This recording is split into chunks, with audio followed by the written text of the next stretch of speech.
आप सभी को नमस्कार। विश्व जनसंख्या दिवस 11 जुलाई को हर वर्ष पूरे विश्व में मनाया जाता है। विश्व की बढ़ती हुई जनसंख्या प्राकृतिक संसाधनों पर दबाव बना रही है। किस तरह से एक ऑप्टिमम कॉम्बिनेशन रिसोर्सेज का और जनसंख्या का रहे, इस परिप्रेक्ष्य में पूरी दुनिया में एक संतुलित जनसंख्या के लिए विश्व जनसंख्या दिवस मनाया जाता है। इस विश्व जनसंख्या दिवस के उपलक्ष्य में हमारी जो अभी वर्तमान में कोविड की जो स्थिति है, उन कोविड की स्थितियों में मानसिक स्वास्थ्य के ऊपर आज एक परिचर्चा कह दें, वार्ता कह दें, या चिंताएं जो है उनके परिप्रेक्ष्य में आज एक उनका समाधान प्रस्तुत किया जाएगा इस कार्यक्रम में। विश्व जनसंख्या दिवस के बारे में मैं थोड़ा सा ब्रीफ करना चाहूंगा, उसके बाद अपने वार्ता के टॉपिक पर आना चाहूंगा कि विश्व की जो जनसंख्या है आज की तारीख में 787 लाख करोड़ है। हमारे राजस्थान की जनसंख्या 1.52 करोड़ 1951 में थी, आज 8 करोड़ हो गई है। भारत की जनसंख्या 51 में 36.1 करोड़ थी, आज 139 करोड़ हो गई है। ऐसी स्थिति में तेजी से बढ़ती जनसंख्या हमारे संसाधनों पर काफी भार साबित हो, ऐसी स्थिति से निपटने के लिए विश्व जनसंख्या दिवस मनाया जाता है। और भारत में भी जनसंख्या के एक संतुलित आकार के लिए काफी प्रयास किए जा रहे हैं ताकि प्राकृतिक संसाधनों पर हवा, पानी, खनिज संपदा, पर्यावरण ये एक संतुलित स्थिति में रहे। आर्थिक संसाधन है उनका एक अनुकूलतम उपयोग होता रहे। जन कल्याणकारी योजनाएं जो हैं उन योजनाओं का लोगों तक पहुंच सुनिश्चित हो, इसलिए एक संतुलित आकार रहे। शिक्षा, चिकित्सा, परिवहन सेवाएं समस्त लोगों को उपलब्ध रहे और इस सब के पीछे है कि लोगों को एक क्वालिटेटिव लाइफ मिले। इसके लिए रिसोर्सेज जो है, नेचुरल रिसोर्सेज और इकोनॉमिक रिसोर्सेज के बीच में एक ऑप्टिमम कॉम्बिनेशन पॉपुलेशन के साथ हो तो वो गुणवत्ता युक्त जीवन जीने के लिए उन लोगों के लिए लाभदायी हो सकती है। ऐसी स्थिति में विश्व जनसंख्या दिवस के जो आंकड़े हैं वो ये बता रहे हैं कि हमारी जनसंख्या का जो बढ़ने का ट्रेंड है वो ट्रेंड भी एक ऐसी स्थिति आने वाली है जिसपे हाईएस्ट रहेगी जनसंख्या। दुनिया की जनसंख्या 2064 में 970 करोड़ होंगी और ये जनसंख्या अधिकतम होगी। उसके बाद में ये जनसंख्या धीरे धीरे नीचे गिरेगी और 2100 यानी 22वीं सदी के शुरुआत में ये पॉपुलेशन घटकर 880 करोड़ हो जाएगी। भारत का जो ऑप्टिमम कॉम्बिनेशन है वो अभी जो भारत की जनसंख्या 139 करोड़ है आज की तारीख में, वो 2048 में हाईएस्ट होगी और 160 करोड़ होगी। उसके बाद ये जनसंख्या गिरनी शुरू होगी क्योंकि प्रजनन दर जो है भारत की राष्ट्रीय प्रजनन दर अभी 1.8 है, यानी 2 लोगों के पीछे 1.8 बच्चे होते हैं। तो ऐसी स्थिति में ये गिरकर 21वीं सदी में के अंत में यानी 22वीं सदी के शुरुआत में 109 करोड़ हो जाएगी, यानी जनसंख्या 160 करोड़ से गिरकर नीचे आएगी, 109 करोड़ पे आएगी। तो ये जो ट्रेंड ये बता रहा है कि हमारा जनसंख्या दिवस मनाने का जो पूरा प्रयोजन है, अगर इसी तरह से जागरूकता चलती रही तो वो काफी हद तक एक ऑप्टिमम कॉम्बिनेशन की ओर डाइवर्ट होगी। विश्व जनसंख्या दिवस के उपलक्ष्य में जो आज का दिन है वो आपदा के समय में मानसिक स्वास्थ्य की चुनौतियां एवं समाधान पर है। इस सत्र में जुड़े सभी अतिथियों का, सभी शिक्षक बंधुओं का, अभिभावकों का और विद्यार्थियों का मैं हार्दिक स्वागत करता हूं, अभिनंदन करता हूं। कार्यक्रम में अतिथियों का स्वागत करते हुए मैं स्वागत करता हूं आज के कार्यक्रम के मुख्य अतिथि श्रीमती रश्मि जी शर्मा, अतिरिक्त राज्य परियोजना निदेशक समग्र शिक्षा का। हमारे इस कार्यक्रम की अध्यक्षता कर रही और इस समस्त पूरी सीरीज जो है, इस सीरीज के हमारे प्रेरणा स्रोत हैं, हमारे मार्गदर्शक हैं हमारी डायरेक्टर आदरणीय प्रियंका जी जोधावत, उनका मैं स्वागत करता हूं। जो हमारी समस्या है, इस समस्या पर काफी दिनों से सर्वे चल रहा है, काफी दिनों से स्टडी चल रही है और स्टडी के उपरांत हमारे साथ उन समस्याओं के समाधान के लिए रूबरू है हमारे साथ डॉक्टर अनिंदिता जी भट्टाचार्य। अनिंदिता जी भट्टाचार्य, आप अजीम जी प्रेम जी विश्वविद्यालय में असिस्टेंट प्रोफेसर है साइकोलॉजी की। आप बंगाली परिवार में पली बड़ी हैं। आपने लेडी श्रीराम कॉलेज दिल्ली से आपका अपना पोस्ट ग्रेजुएशन किया है और आप निमहांस बेंगलुरु से पीएचडी हैं। आपका स्पेशल इंटरेस्ट है कि मनोदशाओं की स्थिति का अध्ययन करना, उनकी जो स्थितियां विरोधाभासी स्थितियां हैं उनके समाधान प्रस्तुत करना और उन समाधान के माध्यम से अच्छी मनोदशाओं के माध्यम से अच्छे व्यक्तित्व निर्माण में आपका बड़ा कंट्रीब्यूशन रहता है। करीब 1.5 महीने से इस पर डायरेक्टर मैडम आदरणीय प्रियंका जी जोधावत ने जो टास्क दिया था, उस टास्क पर प्रोफेसर अनिंदिता भट्टाचार्य जी, वीरेंद्र जी शर्मा, प्रियंका जी राव और मैं स्वयं काम कर रहे थे। और इस 1.5 महीने की कोविड पीरियड की समस्याओं का एक सर्वे किया गया, स्टडी किया गया कि क्या क्या ऐसे क्वेश्चंस हैं, क्या क्या ऐसी समस्याएं हैं जो बच्चों को अभी व्यवस्थित रूप से जो शिक्षा व्यवस्था होती उसकी तुलना में अभी कुछ टेंशन दे रही हैं, कुछ समस्याएं दे रही हैं। किस तरह से वो एकाकी जीवन में बढ़ रहे हैं, लोगों का सबका स्क्रीन टाइम किस तरह से बढ़ रहा है। कुछ लोग मोबाइल, लैपटॉप और डेस्कटॉप पर अपने अपने वर्क फ्रॉम होम में बिजी हैं, बच्चे अपनी स्टडी में बिजी हैं, इंटरेक्शन मिनिमम होना शुरू हो गया है। छात्र के साथ जो अपने मित्रों के साथ इंटरेक्शन होता था, टीचर्स का मार्गदर्शन होता था, टीचर्स का गाइडेंस होता था, टीचर्स के गाइडेंस से उनका स्टडी होता था और ट्रायल एंड एरर मेथड से वो आगे बढ़ते थे। अभिभावकों का इंटरेक्शन होता था, वो काफी कुछ कम हो गया है, क्योंकि रूटीन के जो स्कूल के समय होता है उस समय में बच्चे की शैक्षिक सहशैक्षिक गतिविधियों के माध्यम से उसकी एनर्जी काफी चैनलाइज हो जाती है, उसको आगे बढ़ने की काफी प्रेरणा मिलती है और वो आगे से आगे नहीं बढ़ रहा है, उसको मोटिवेशन के साथ साथ गाइडेंस दिया जाता है ताकि वो आगे बढ़े। लेकिन अभी सब अपने अपने हिस्से से जी रहे हैं, अपने अपने एकाकी माहौल में जी रहे हैं। तो उन समस्याओं का चयन किया गया इस स्टडी में 1.5 महीने से और उनका समाधान खोजने के प्रयास इसमें किए जा रहे हैं और उन प्रयासों को लोगों के तक पहुंचाने का जो कार्यक्रम है वो ये कार्यक्रम है कि इसके माध्यम से हम उनकी मेंटल हेल्थ की तरफ बढ़ें और वो बच्चे, वो अभिभावक, वो शिक्षक जो इन समस्याओं के साथ अच्छा अचीवमेंट देने के लिए कठिन दौर से गुजर रहे हैं, उनके लिए एक अच्छा मार्ग प्रशस्त हो। आप सभी जो दर्शक गण हैं उनसे मेरा एक गुजारिश है कि ये जो सेशन है, इस सेशन में प्रियंका जी राव वो चाइनीज प्रॉब्लम्स के साथ अनिंदिता जी से इंटरेक्शन करेंगी, उनका पक्ष जानेंगी, वो उस पक्ष पर अपना विचार रखेंगी। आप सभी चैट बॉक्स में अपनी समस्याओं को तार्किक रूप से रखें। आपके द्वारा तार्किक रूप से रखी हुई समस्याओं को विपिन जी, श्रवण जी, जीवन जी और वीरेंद्र जी उसको एनालाइज करके उन प्रॉब्लम्स को प्रियंका जी राव के समक्ष रखेंगे और प्रियंका जी राव अनिंदिता जी से उन समस्याओं का आपके समाधान तक आप तक पहुंचाने का वो प्रयास करेंगे। तो मैं पुनः आपसे निवेदन करता हूं कि चैट बॉक्स में क्वालिटेटिव और तार्किक प्रॉब्लम्स आप रखें जो आप फेस कर रहे हैं, जो रियली ग्राउंड में आप उसको देख रहे हैं, ताकि उन समस्याओं के समाधान से बच्चा अच्छा सा अच्छा अपने को फील कर पाए और उसको एक सकारात्मक माहौल हम दे सकें। हमारे डायरेक्टर मैम और जो हमारी जो टीम है उस टीम के माध्यम से इस प्रोग्राम में हमारे शिवजी गौड़ संयुक्त निदेशक जुड़े हुए हैं, संजय जी सेंगर जुड़े हुए हैं, धर्मेंद्र जी जोशी संयुक्त निदेशक वो जुड़े हुए हैं और प्रियंका जी राव इस कोऑर्डिनेशन के लिए पूरा का पूरा कोऑर्डिनेशन करने वाली है। मेरे शिक्षक साथियों से मैं अनुरोध करना चाहता हूं कि कोविड की स्थितियों में आपने जिस गंभीरता के साथ काम किया है उस काम का नेशनल लेवल पर रिकॉग्निशन हुआ है, क्योंकि आप ये मानिए कि अभी जिस स्थिति में आप हैं वो बहुत ही एक आइडियल एजुकेशनल लीडरशिप है, बहुत ही सेंसिटिव हमारे मंत्री महोदय श्रीमान गोविंद सिंह जी डोटासरा साहब हैं, उनका मार्गदर्शन, उनका हमेशा से शिक्षा विभाग के प्रति चिंतन, उनका हमेशा हमारा संरक्षण। आपने देखा होगा कोविड स्थितियों में जब भी कहीं हमारी समस्या आई तो मंत्री महोदय ने हमारा स्टैंड लेकर हमारा प्रोटेक्शन किया है, चाहे प्रशासनिक स्तर पर कोई प्रॉब्लम्स हो या कोविड के जो निपटने में जो हमारे मान सम्मान की कोई बात आई है, चाहे हमारे प्रमोशन की कोई बात आई है, चाहे शैक्षिक ढांचे में परिवर्तन, शिक्षा सेवा नियमों के बारे में कोई बात आई है, तो मंत्री महोदय हमेशा इस मामले में आगे रह के इस काम को करते रहते हैं। साथ में हमारी जो प्रिंसिपल सेक्रेटरी मैम है आदरणीय अपर्णा जी अरोरा, उनके निर्देशन में जो तीनों विभागाध्यक्ष हैं, हमारे स्कूल शिक्षा परिषद के आदरणीय डॉक्टर भंवरलाल जी,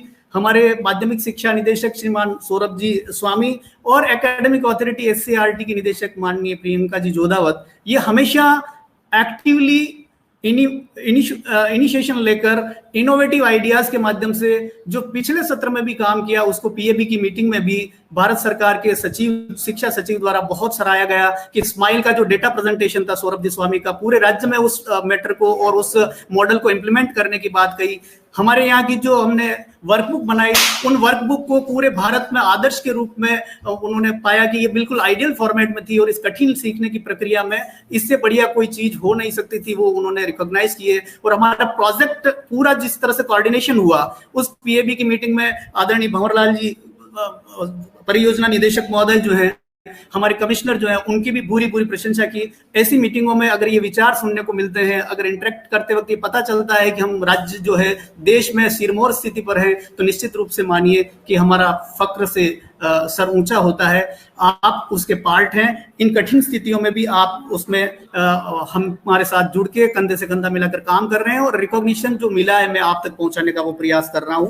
निदेशक महोदय का मिशन था कि बच्चे का physical health, mental health and spiritual health तीनों के लिए हमारे को काम करना है। तो उनके जो अभी हेल्थ इश्यूज हैं या कोविड की स्थिति है, इसमें अवेयरनेस प्रोग्राम के तहत हमने एक सीरीज तैयार की थी। उस सीरीज में आपको पता ही है, सबसे पहले हमने चिकित्सा विज्ञानी डॉक्टर सत्यजीत दत्त के कोविड की जो शंकाएं थी, टीके से संबंधित जो शंकाएं थी, जो डर का माहौल था, उसमें एक वार्ता कराई थी बहुत लंबी, करीब 4 लाख लोगों ने उसको सुना और उसमें इंटरेक्शन किया। उनके क्वेरीज का सेशन डॉक्टर रथ साहब ने दिया। उसके बाद में हम एलोपैथी के बाद में आयुर्वेदाचार्य का भी हमने इसमें एक सेशन रखा था और योग का भी एक सेशन रखा था। कुल मिलाकर हेल्थ के बारे में भी हम बहुत अवेयर हैं और कोविड की इन स्थितियों में हेल्थ जो है उसके प्रति लोग सचेत हों।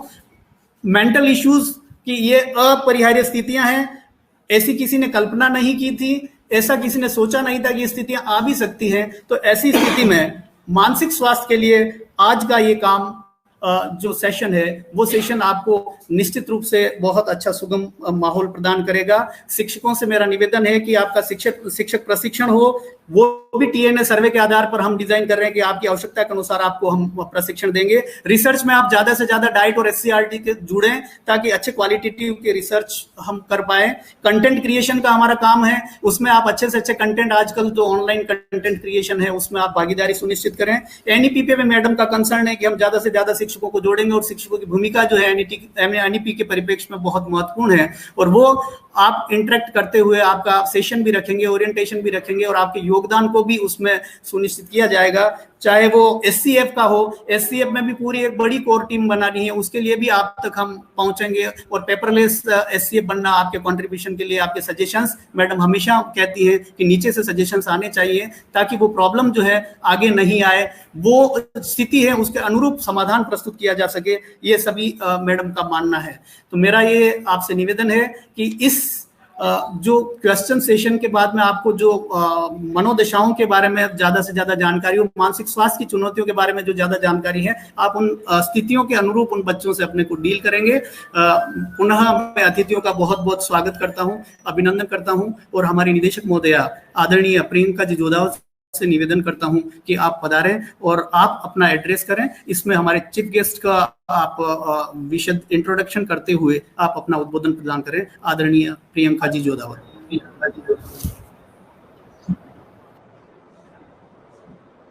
नमस्कार आप सभी को।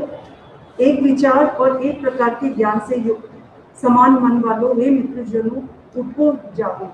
ये जो सूत्र वाक्य है, ये हमारे आरएससीआरटी का सूत्र वाक्य है और इसी सूत्र वाक्य के साथ में, इसी भाव के साथ में आज के इस जो कार्यक्रम में जो हमारे साथ में राज्य भर के समस्त विद्यार्थी, शिक्षक, अभिभावक, अन्य जन जो हमारे साथ नागरिक जुड़े हैं, उनको सबको मेरा नमस्कार। सर्वप्रथम मैं आभार प्रकट करना चाहूंगी माननीय अध्यक्ष राजस्थान बाल अधिकार संरक्षण आयोग का। उनको हमारे साथ में जुड़ना था पर कुछ इस तरह की प्रतिकूल परिस्थिति 1 घंटे पहले हो गई, तो हम उस कारण से वो हमसे जुड़ नहीं पाई है, बट उनकी शुभकामनाएं हमारे साथ में है। मैं यहाँ पे आभार प्रकट करना चाहूंगी हमारी आज की जो मुख्य अतिथि महोदया है, राजस्थान प्रशासनिक सेवा की वरिष्ठ अधिकारी, हमारी एएसपीडी डॉक्टर रश्मि शर्मा मैम का। मैम का हमेशा क्योंकि समग्र शिक्षा अभियान जो कि पूरे स्टेट के शिक्षा के जितने भी एस्पेक्ट है उसको देखता है। जो हमारा एमओई है, जो शिक्षा मंत्रालय भारत सरकार है, उसके साथ में रोल रहता है और उसी के अंतर्गत और उन्हीं के साथ में हाथ मिला के हम लोग कार्य करते हैं। तो यहाँ पे हमारे बीच रश्मि शर्मा मैडम एएसपीडी मैडम है, मैं उनका हार्दिक स्वागत करना चाहूंगी। और क्योंकि हम सब लोगों का ये मिला जुला प्रयास ही रहता है कि शिक्षा के क्षेत्र में जहाँ पे हम लोग एक एकेडमिक अथॉरिटी के रूप में एससीईआरटी वर्क करता है, वहाँ पे शिक्षा क्रम क्या होना चाहिए, शिक्षा की उपादेयता क्या है और किस तरह से वर्किंग होनी चाहिए फील्ड से लगा के, क्योंकि हम सबका एक ही मकसद है कि जो हमारे विद्यार्थी है वो ही हमारा केंद्र बिंदु है। तो विद्यार्थियों को लेकर हम जितनी भी तरह की योजनाएं बनाते हैं या हमारे जो भी कार्यक्रम होते हैं वो हम सब लोग मिलके यहाँ पे करते हैं।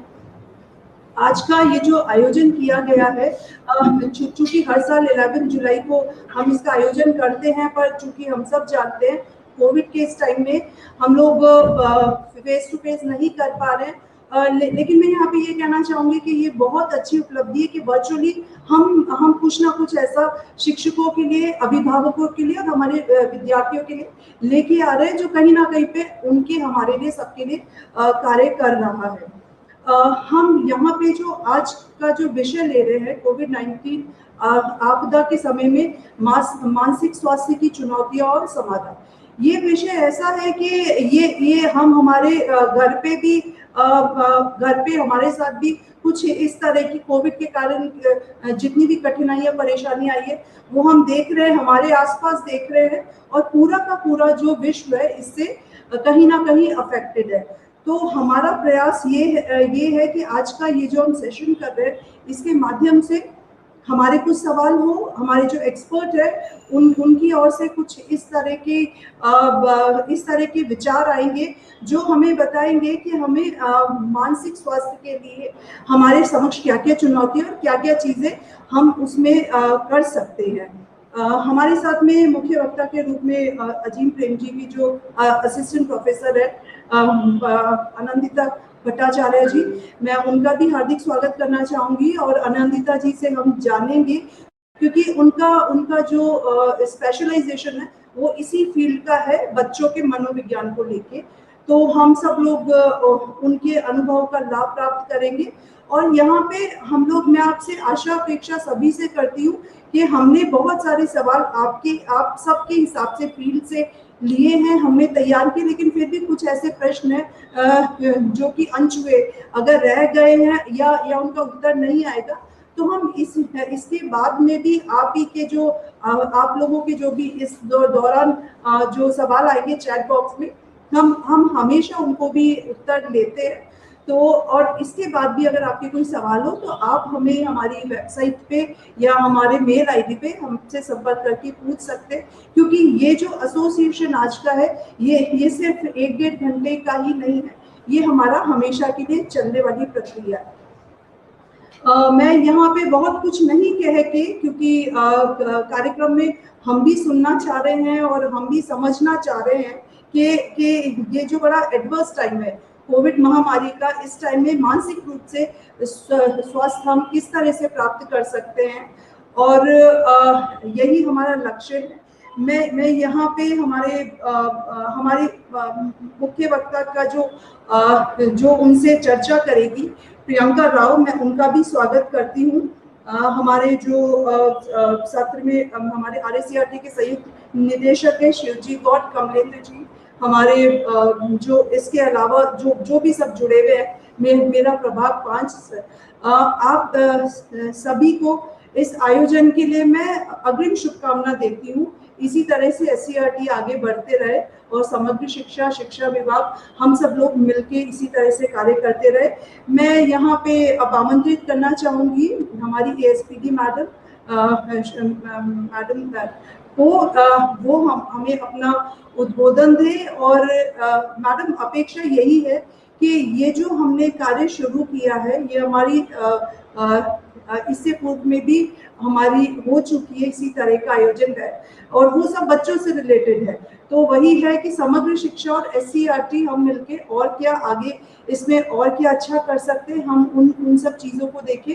और उसी के साथ में जो समग्र शिक्षा हम लोग जो मिल के MOE के साथ में शिक्षा मंत्रालय के साथ में जो हम कार्य कर रहे हैं, उसके बारे में आपसे जानकारी और आपका आशीर्वाद लेना चाहेंगे। मैं सम्मानीय मैडम को आमंत्रित करूंगी। धन्यवाद।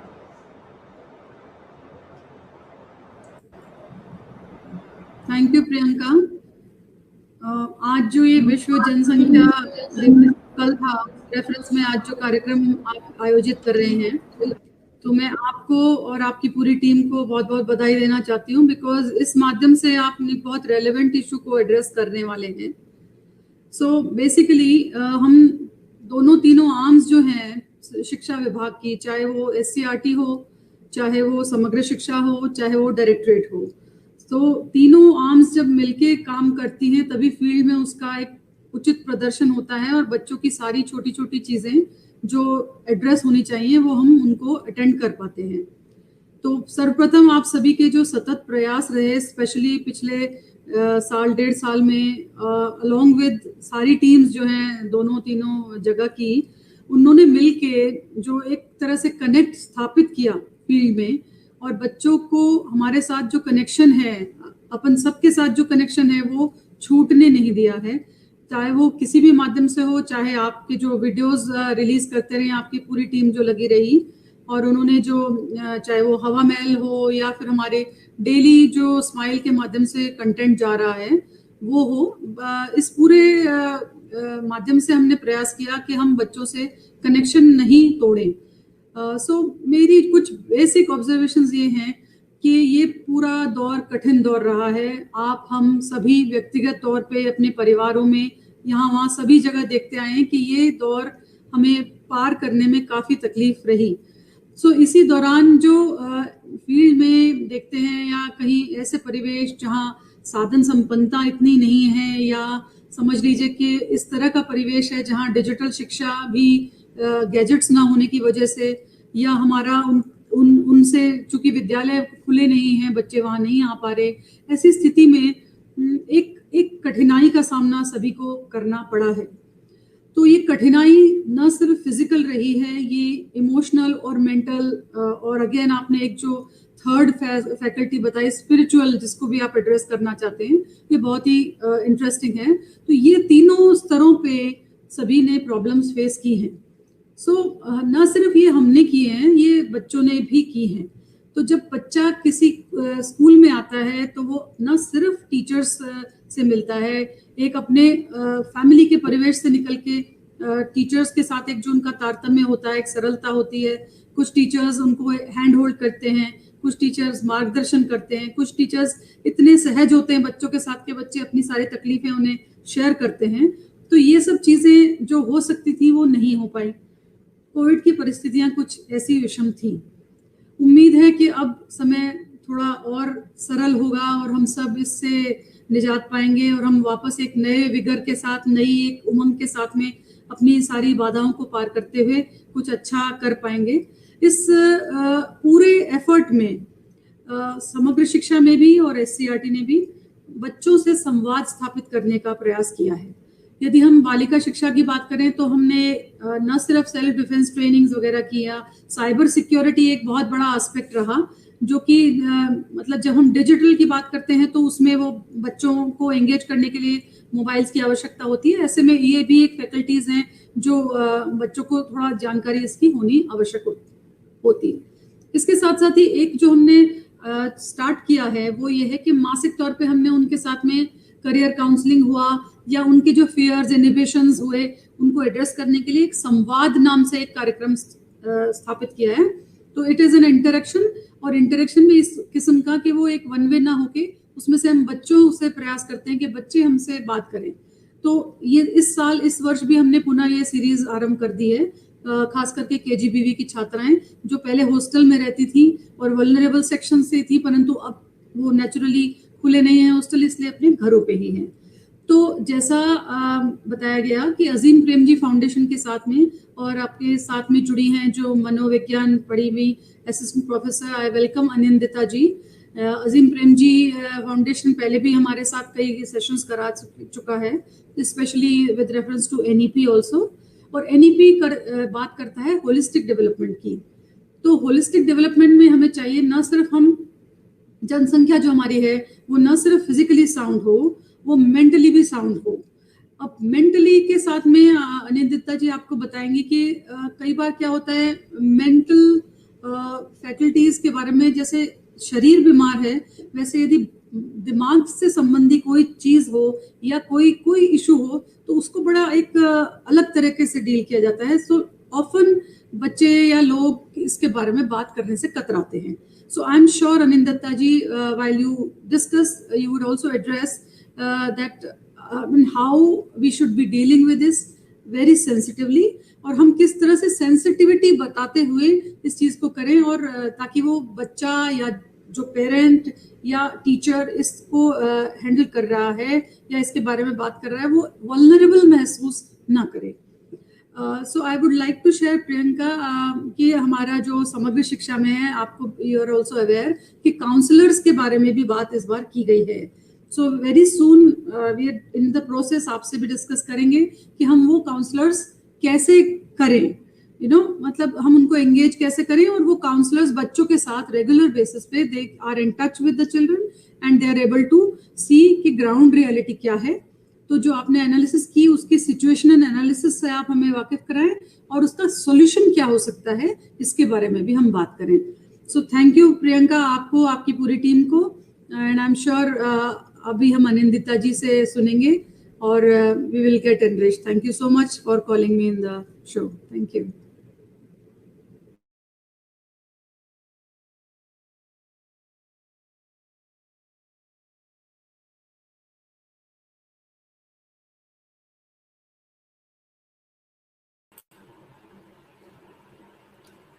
नमस्कार सभी को। आप सभी का मैं पुनः स्वागत करना चाहूँगी आज के इस वेबिनार में। मैं प्रियंका अजीम प्रेम जी फाउंडेशन से बात कर रही हूँ, और सबसे पहले मैं Rashmi ma'am, Priyanka ma'am, Kamalendra sir, इन सबका धन्यवाद बोलना चाहूँगी, इन सबको थैंक यू बोलना चाहूँगी कि आज के इस वेबिनार का पूरा कॉन्टेक्स्ट उन्होंने आप सबके समक्ष रख दिया है। इसका इम्पोर्टेंस क्यों है, क्यों इस पर बात करना ज़रूरी है, इन चीज़ों को बहुत अच्छे से और एक्सप्लेन करके ये बातें अभी जस्ट रखी गई हैं आप सभी के सामने। तो अब मैं वेलकम करना चाहूँगी आज की जो स्पीकर हैं, आज की जो वक्ता हैं, डॉक्टर अनिंदिता भट्टाचार्य जी का। उनका स्वागत है हम आज करते हैं इस वेबिनार में।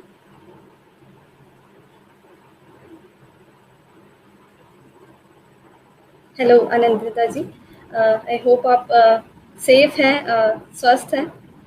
और अनिंदिता जी का एक छोटा सा परिचय तो कमलेंद्र जी ने आप लोग के सामने रख ही दिया है। कुछ चीज़ें मैं और इसमें कहना चाहूँगी इनके बारे में कि अभी ये वर्तमान समय में अजीम प्रेम जी यूनिवर्सिटी बैंगलोर में जो है वहाँ पे असिस्टेंट प्रोफेसर हैं। वहाँ पे ये ब्रेन एंड बिहेवियर वेलबींग और introduction to science and psychology का विषय बच्चों को पढ़ाती हैं। तो बचपन से ही इनका मनोविज्ञान की तरफ झुकाव काफ़ी ज़्यादा रहा है और मेंटल डिसीजेस और मेंटल हेल्थ को लेके भी ये काफ़ी ज़्यादा इंटरेस्टेड रही है उसको समझने। इनका मानना है कि मनोविज्ञान बहुत महत्वपूर्ण है जब हम एक दूसरे के बिहेवियर को समझना चाहते हैं कि अलग अलग लोग अलग अलग तरीके का बिहेवियर क्यों शो करते हैं, अलग अलग तरीके से बिहेव क्यों करते हैं। इसके लिए मनोविज्ञान को समझना बहुत ज़रूरी है। कई बार ऐसा भी होता है कि मनोविज्ञान समझने में हम ऐसा सोचने लगते हैं या दूसरों के बिहेवियर के लिए जजमेंटल हो जाते हैं, उनको जज करने लगते हैं। इनका मानना है कि वो ना करके हमें अपने और दूसरों के बिहेवियर को समझना बहुत ज़रूरी है, ना कि हमें उनके बिहेवियर पर निर्णय लेना, है ना। तो इस तरीके की बात, इनके जो विचार है मैं यहाँ पे संक्षिप्त तौर पे रख रही हूँ। एक ये भी बात है कि जैसा कि रश्मि मैम ने इस चीज़ को एड्रेस करी थी कि जब भी हम सोसाइटी में मनोविज्ञान या मनोवैज्ञानिक से परामर्श या सलाह की बात करते हैं तो एक टैबू है, एक थॉट है कि जो भी इनसे परामर्श करते हैं या सलाह लेते हैं वो मानसिक तौर पर बीमार हैं या तो अनस्टेबल हैं। जबकि मनोविज्ञान एक ऐसी चीज़ है जो कि हमारी डेली लाइफ, हमारे डेली बिहेवियर से बहुत जुड़ा हुआ है ना। तो ये बहुत ज़रूरी है कि इसके ऊपर हम सेंसिटिव तरीके से ओपनली अपने आसपास ये डिस्कशंस कर सकें, ताकि ये जो टैबू है, जो बिलीफ है, इसको हम ख़त्म कर सकें, है ना, क्योंकि ये बहुत ज़रूरी है इसके बारे में बात करना। तो उसी को लेते हुए आज की चर्चा हम करेंगे। कुछ सवाल हैं जो कि कमलेंद्र सर जी ने बताया ही है कि कुछ सवाल हमने आप सभी शिक्षक साथियों के बीच से इकट्ठा किए हैं, जिसके इर्द गिर्द आज की पूरी बातचीत रहेगी। ये क्वेश्चन आंसर टाइप का एक इंटरेक्शन होगा। तो पुनः मैं वेलकम करती हूँ अनंतिता जी आपका आज के इस वेबिनार में। धन्यवाद प्रियंका जी, और आप सभी शिक्षक साथियों, अभिभावकों और छात्रों को मेरा नमस्कार। धन्यवाद RCRT का और राजस्थान अजीम प्रेम जी फाउंडेशन टीम का कि आप लोगों ने मुझे निमंत्रित किया, और प्रियंका जी और रश्मि जी का जिन्होंने बहुत अच्छे से इस कॉन्टेक्स्ट को रखा कि ये महत्वपूर्ण क्यों है, ये पर्टिकुलर सत्र इतना ज़्यादा महत्वपूर्ण क्यों बन गया है इस पैंडेमिक के कॉन्टेक्स्ट में। और अब सभी साथियों को भी धन्यवाद कि आप जुड़े इस पर्टिकुलर सत्र में और आपने इसको इतना महत्वपूर्ण समझा। So thank you.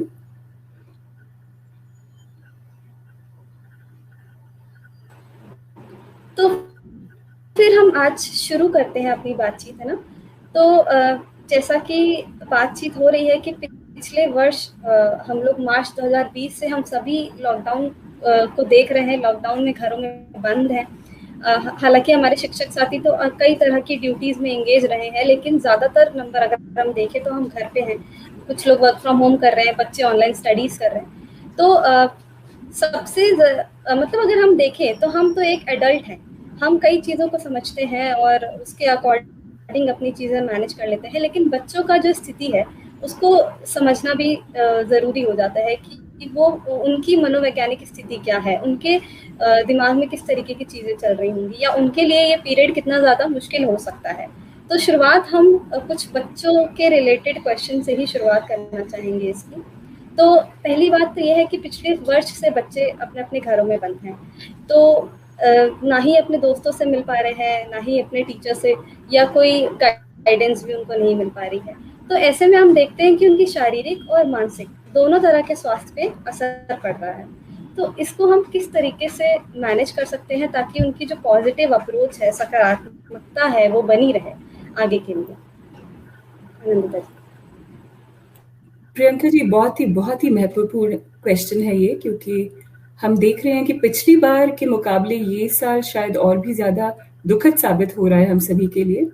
हम एक अभूतपूर्व परिस्थिति से गुजर रहे हैं, और हमें शायद इस बार पहले से और भी ज़्यादा ज़रूरत है कि हम अपने मानसिक, सामाजिक और भावनात्मक स्वास्थ्य को बनाए रखें। और जैसा कि रश्मि जी भी पहले बता रही थी, प्रियंका जी भी बता रही थी कि शिक्षक के तौर पे, अभिभावक के तौर पे शायद हम लोग का रोल और भी ज़्यादा इम्पोर्टेंट हो गया है कि हम देखें कि बच्चों पर कैसे मानसिक, सामाजिक और भावनात्मक असर पड़ रहा है इस पैंडेमिक का, क्योंकि बच्चे शायद सबसे ज़्यादा इफेक्ट हुए हैं और हमें शायद बच्चों के बारे में सबसे ज़्यादा चिंता हो रही है। तो सबसे पहले जो मुझे लगता है ज़रूरी है वो है कि हम एज अभिभावक या शिक्षक बच्चों के लिए एक प्रेरणा का स्रोत बने, हम उनके लिए रोल मॉडल बने। क्योंकि आप देखते होंगे कि बच्चे आप लोगों को बहुत ज़्यादा ऑब्जर्व करते हैं, वो बहुत परसेप्टिव होते हैं, वो भाग जाते हैं। जब बड़े परेशान दिखते हैं या बड़े स्ट्रेस में दिखते हैं तो बच्चे भी उस चीज़ को इजीली भाग जाते हैं।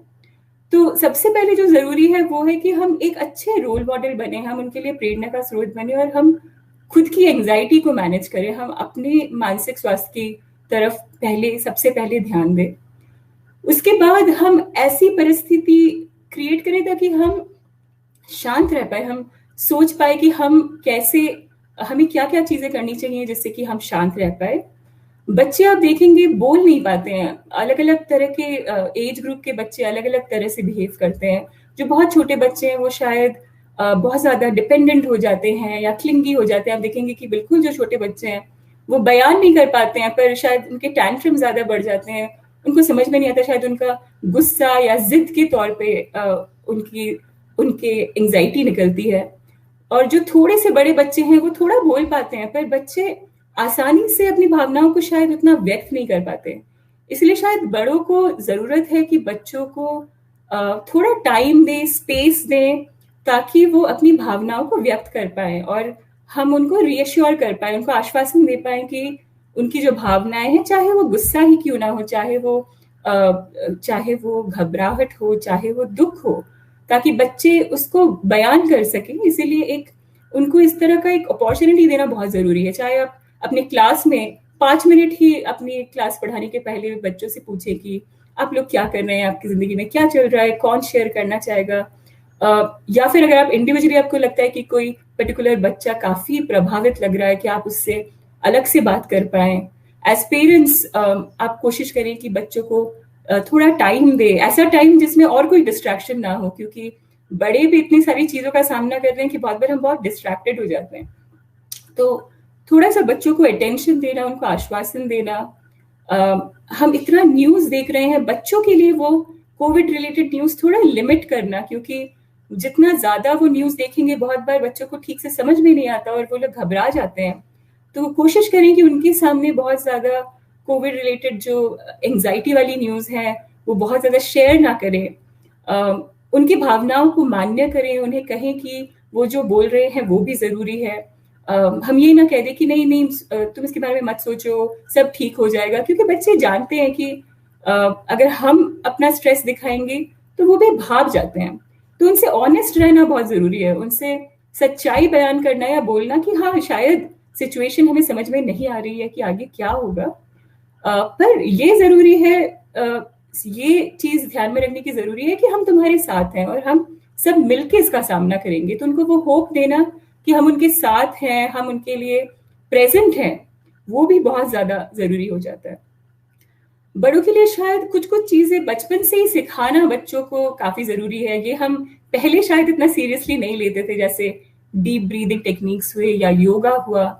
अब शायद बच्चों के साथ हमें ये करना ज्यादा जरूरी है। अगर हम खुद करते हैं कि 10-15 मिनट रूटीन में हम सब डीप ब्रीदिंग करते हैं, जहाँ पे हम गहरी सांस लेके या प्राणायाम करें साथ में, ताकि बच्चे भी सीखें कि वो क्या कर सकते हैं जब उनको बहुत ज्यादा घबराहट हो या एंजाइटी हो। एक क्लियर रूटीन बहुत ज्यादा जरूरी है, जो मेरे ख्याल से रश्मि जी भी बात कर रही थी, प्रियंका जी भी बात कर रही थी इसके बारे में, कि बच्चों का सबसे ज्यादा शायद रूटीन बिगड़ गया है। पहले जो वो स्कूल जाते थे, एक उनका रूटीन बंधा रहता था कि वो वापस आके क्या करेंगे, स्कूल में क्या पढ़ेंगे। तो अभी हमारे लिए जरूरी है कि वो रूटीन क्रिएट करना, क्योंकि जब हम रूटीन बनाते हैं तो बच्चे कंफर्टेबल भी फील करते हैं, उनको लगता है कि कुछ तो नियंत्रण में है। अगर सब कुछ अनसर्टन है, उसमें अगर एक रूटीन में वो जाते हैं तो उनको लगता है एटलीस्ट छोटी छोटी चीजें तो नियंत्रण में है। इसलिए एक रूटीन क्रिएट करना बच्चों के लिए, जिसमें एक्सरसाइज भी हो, कुछ रचनात्मक तरीके भी हो, जिसमें वो दूसरे बच्चों के साथ खेल पाए या कुछ बना पाए, ड्राइंग कर पाए, गाना गा पाए या डांस कर पाए, अलग अलग चीजें जो कि उनको सकारात्मक रखने में हेल्प करे, वो भी बहुत जरूरी है।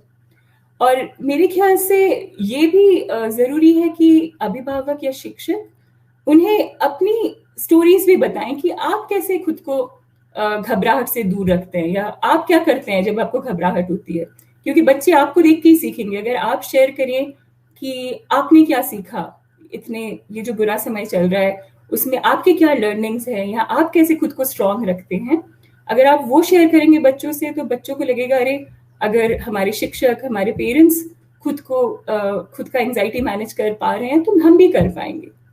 इसीलिए बस मैं यही बोलना चाहूंगी इस क्वेश्चन के लिए कि सबसे ज्यादा जरूरी है कि हम बच्चों के लिए प्रस्तुत रहे, हम प्रेजेंट रहें, उनको समय दें, उनको आश्वासन दें, उनको कंफर्ट दें और उनके साथ अच्छा टाइम बिताएं और रचनात्मक तरीके खोजें ताकि हम उनको एंगेज रख पाए। समय बहुत ही अनसर्टन है, हमें मालूम नहीं आगे क्या होगा, पर हम ये एटलीस्ट कर सकते हैं कि जो उनका दिन बीत रहा है वो एक रूटीन में बंधा रहे और उसमें वो सारी चीजें अच्छे से कर पाए और खुश रह पाए।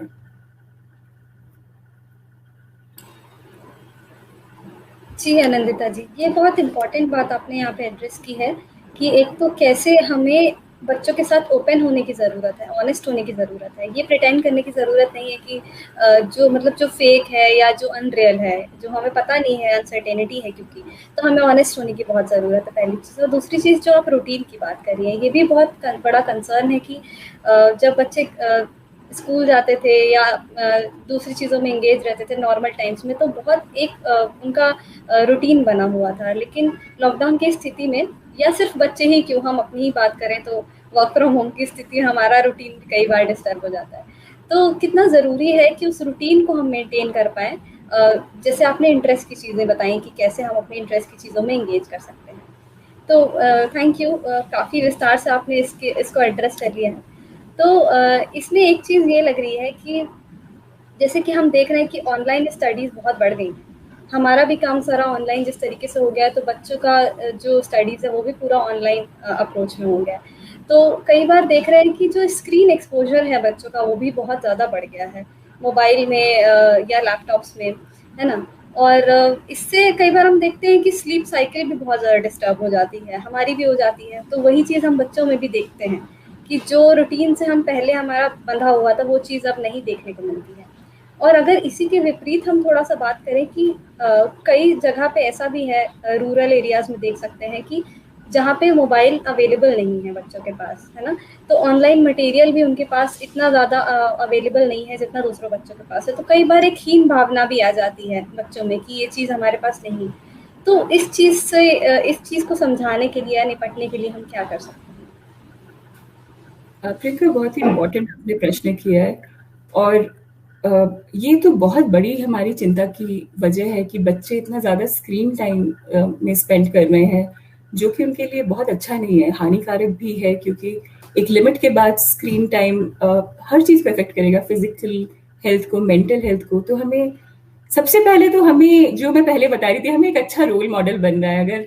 अगर बच्चे देखते हैं कि टीचर्स या पेरेंट्स ही लगातार फोन यूज कर रहे हैं, उनका खुद का कोई टाइम लिमिट नहीं है, तो वो आपको देखकर ही सीखेंगे। अगर आप उन्हें मना करेंगे तो उसका कोई ज्यादा फर्क नहीं पड़ेगा, क्योंकि वो कहेंगे कि आप लोग भी यूज कर रहे हैं। तो सबसे पहले तो हमें शायद खुद की तरफ भी देखना है, और देखना है कि हम कितना टाइम स्पेंड कर रहे हैं फोन में, और हमें कब एक क्लियर बाउंड्री बनाने की जरूरत है।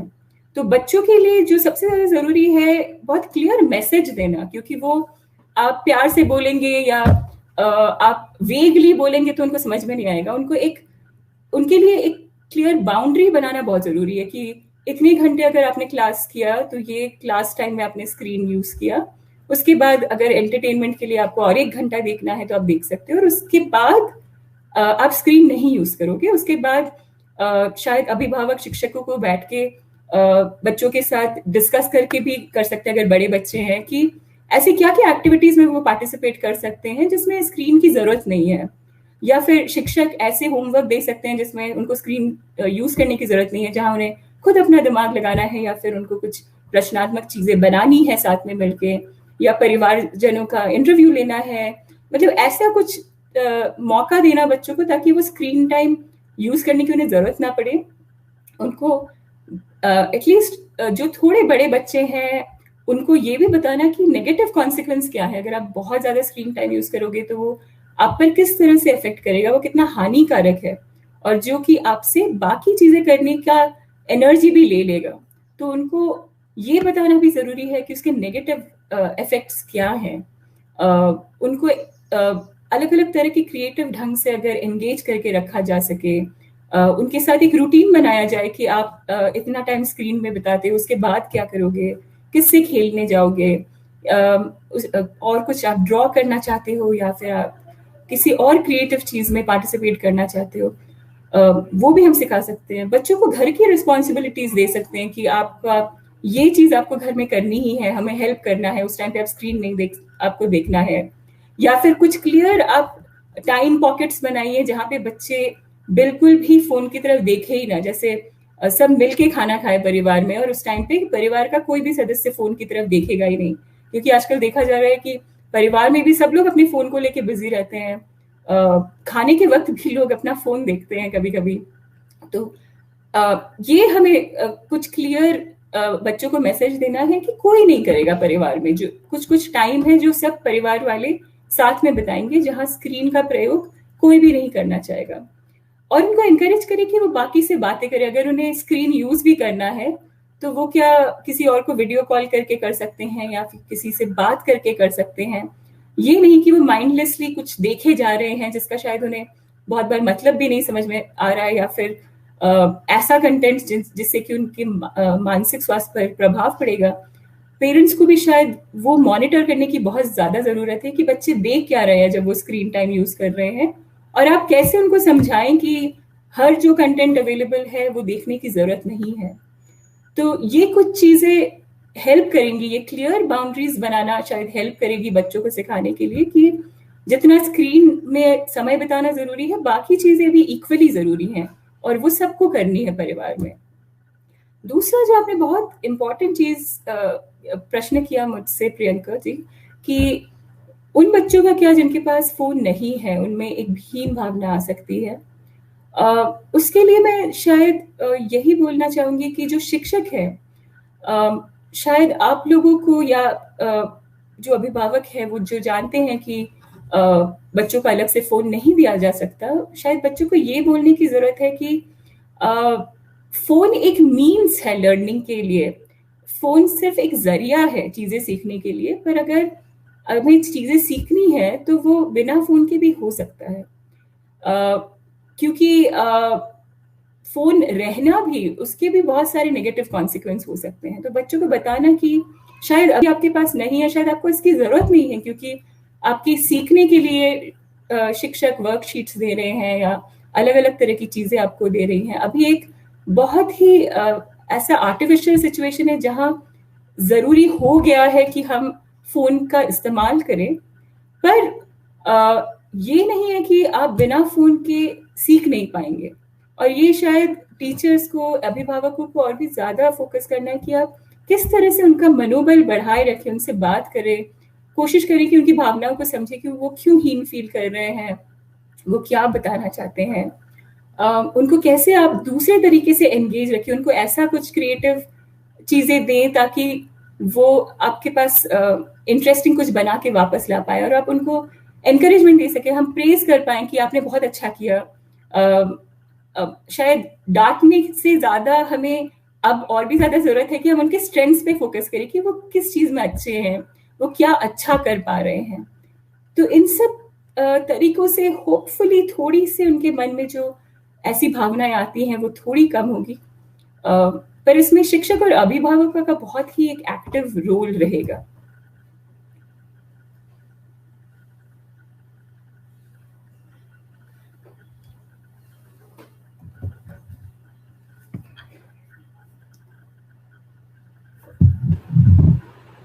जी आनंदिता जी, बहुत इम्पॉर्टेंट मैसेज जो आपने दिया है कि as a teacher, as a parent, क्या रिस्पॉन्सिबिलिटी है हमारी और किस तरीके से हम उसको चैनलाइज कर सकते हैं कि कितना ज़्यादा स्क्रीन एक्सपोजर होना चाहिए, कितना एक टाइम स्लॉट, टाइम मैनेजमेंट कर सकते हैं।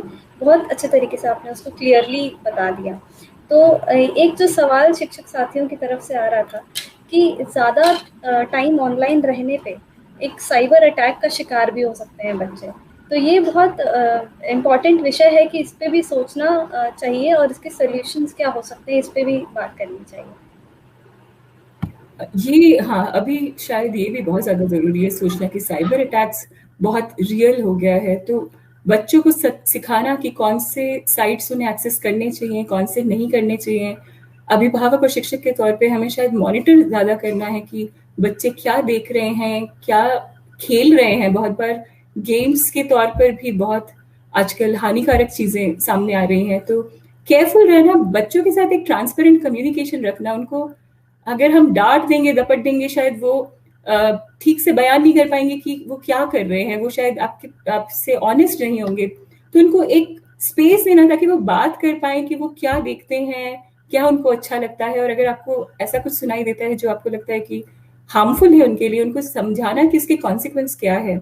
उनको बताना कि अगर वो पब्लिक कंप्यूटर जैसे यूज कर रहे हैं या पब्लिक वाईफाई यूज कर रहे हैं, वहाँ लॉग आउट करना कितना जरूरी है। कुछ वेबसाइट्स हैं जो उनको केयरफुली उनको देखना है कि सिक्योरिटी है या नहीं है। तो एज पेरेंट्स, शिक्षक शायद हमें इन सब चीज़ों के बारे में और भी ज़्यादा बात करने की ज़रूरत है कि ये हानिकारक कैसे हो सकता है, या फिर अगर कोई बार बार आपसे कुछ चीज़ शेयर करने के लिए कहे जिसको आप नहीं पहचानते हैं, वो कितना हानिकारक हो सकता है। तो इसके बारे में ओपनली बात करना बच्चों से बहुत ज़रूरी है। बच्चों को सिखाना कि जैसे हम उनको बचपन से सिखाते हैं कि स्ट्रेंजर्स से दूर रहना है या केयरफुल रहना है, उसी तरह से शायद साइबर स्पेस में भी ज़रूरत है उन्हें सिखाना कि हर एक से दोस्ती नहीं करनी है, या सोच समझ के करना है कि हम किसके साथ फ्रेंडशिप कर रहे हैं, उसका क्या मोटिवेशन हो सकता है आपसे फ्रेंडशिप करने का। अगर वो आपसे ऐसा कोई डिमांड करे जो कि बहुत ही अनरीजनेबल है या आपको ठीक नहीं लग रहा है, तो बड़ों से उसके बारे में शेयर करें। अगर वो आपको डरा धमका रहा है तो बड़ों के साथ ओपनली बात करें। पर इसमें आई थिंक एक ट्रांसपेरेंट ऑनेस्ट कम्युनिकेशन की बहुत ज़्यादा ज़रूरत है बड़ों में और बच्चों में।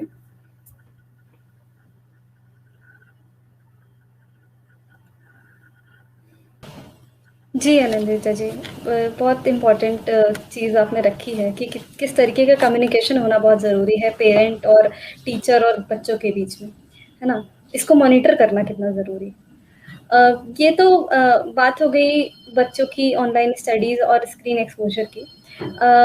जिस तरीके की दूसरी लहर रही है, बहुत ही भयावह रही है हम सभी के लिए। कुछ ऐसे मतलब बहुत लोगों ने अपने आसपास के लोगों को खो भी दिया है, बहुत सारी डेथ्स हमने देखी हैं। कुछ ऐसे भी बच्चे हैं जिन्होंने अपने माँ बाप को भी खो दिया है, अपने दोनों पेरेंट को खो दिया है। तो ऐसे बच्चों की मतलब मन की स्थिति को या उनके अंदर क्या चल रहा होगा, इसको कैसे हम समझ सकते हैं या उनके साथ कैसे डील कर सकते हैं सेंसिटिवली। हाँ, ये बहुत ही सेंसिटिव विषय है और हम में से शायद कई लोग इसके बारे में काफ़ी चिंतित हैं कि उन बच्चों का क्या जिन्होंने बहुत ही अपने किसी क्लोज परिजन को खोया है। आई थिंक जो सबसे ज़्यादा ज़रूरी है हमारे लिए बड़ों के लिए वो है कि इन बच्चों को अपनी भावनाएं व्यक्त करने का हमें मौका देना चाहिए। ज़बरदस्ती उनसे बार बार पूछने की ज़रूरत नहीं है, पर ज़रूरी है कि हम इसके बारे में न्यूट्रली उनसे बात करें कि उनको क्या महसूस हो रहा है। अगर थोड़े बड़े बच्चे हैं वो शायद और अच्छे से बता पाएंगे। जो छोटे बच्चे हैं शायद उनके लिए ज़रूरी है कि एक रूटीन बनाए रखे, जो मैं पहले बता रही थी कि एक रूटीन कंफर्ट भी देता है कि चीज़ें पहले जैसे ही चल रही हैं। तो अगर उन्होंने किसी क्लोज इंसान को खोया भी है, क्या पॉसिबल है कि उनको ऐसे किसी के पास भेजा जा सके वो जो उनका एक रूटीन स्ट्रक्चर में रख पाए, जो वो दिन में कर रहे थे उसको कंटिन्यू कर पाए। ये भी समझना कि कोई एक तरीका नहीं है खुद को एक्सप्रेस करने का। कुछ बच्चे शायद बहुत जब दुखी हो जाते हैं तो अपना गुस्सा प्रकाश करते हैं या जिद प्रकाश करते हैं, और कोई एक तरीका भी नहीं है उनको सपोर्ट करने के लिए। हमें सीखना पड़ेगा कि और ये जानना पड़ेगा कि जो बच्चे स्पेशली ग्रीफ से गुजर रहे हैं या उन्होंने किसी को खोया है, वो शोक में है, वो अलग अलग तरह से बिहेव कर सकते हैं। शायद कुछ बच्चे बहुत गुस्सा भी दिखा सकते हैं, पर उनको होल्ड करना, उनको बताना कि हम उनके लिए हैं, हम समझ पा रहे हैं कि उन पर क्या गुजर रही है, और उनसे इसके बारे में ओपनली बात करना। हाँ, ग्राफिक डिटेल्स में, बहुत डिटेल्स में नहीं बात करना कि क्या चल रहा है। अगर वो नहीं चाहते हैं, अगर वो खुद बात कर रहे हैं, बहुत अच्छी बात है, पर हम खुद से बहुत डिटेल्स में इसके बारे में बात करें ऐसा नहीं है। पर एज अप्रोप्रिएट तरीके से हम किस तरह से डिस्क्राइब कर पाए कि क्या हुआ है। बच्चे बचपन से ही जानते हैं लॉस के बारे में या डेथ के बारे में, क्योंकि वो कहानियां या किस्से अलग अलग चीजों में इसके बारे में सुनते हैं, पर डायरेक्टली शायद किसी का गुजर जाना, इसके बारे में उन्होंने अगर विटनेस नहीं किया है तो बहुत ज्यादा घबराहट हो सकती है। उनको सिर्फ ये रिएश्योरेंस देना कि हम उनके लिए हैं, कि उनको अगर कोई भी जरूरत है हम उनके लिए प्रेजेंट हैं, हम उनकी जरूरत का ख्याल रख रहे हैं, उतना आश्वासन भी बहुत अच्छा रहेगा बच्चों के लिए। तो एक कंफर्ट देना, एक रूटीन बनाए रखना, उनको मौका देना खुद को एक्सप्रेस करने के लिए। अगर वो बोल नहीं पा रहे हैं तो आप उनके साथ थोड़ा समय अगर क्रिएटिवली बताएं, जैसे आर्ट के माध्यम से बहुत बच्चे ड्रॉ करके बताते हैं कि उनको कैसा महसूस हो रहा है। तो अलग अलग तरीके सोचिए कि किस तरह से आप बच्चों का हेल्प कर पाए। डायरेक्टली अगर बात नहीं हो पा रही है तो क्या किसी और तरह से आप बात कर पाए। अगर कोई बहुत गुस्सा दिखा रहा है, अगेन हम उसके साथ थोड़ा सा टाइम बिताएं, खेलें, ताकि आप समझ पाएं कि उस पर क्या गुजर रही है। हो सकता है बच्चा एक क्षण में बहुत खुश दिखे, फिर अचानक से बहुत दुखी हो जाए, पर इस तरह के मूड फ्लक्चुएशन भी काफी नॉर्मल है जब कोई बच्चा शोक से गुजर रहा है। तो हमें बड़ों की तरह थोड़ा और पेशेंस की जरूरत है, थोड़ा उन्हें टाइम देने की जरूरत है, और देखना है कि हम उनकी सारी जरूरतों का, जो भी उनकी भावनात्मक जरूरत है, उसका ख्याल रख सकें।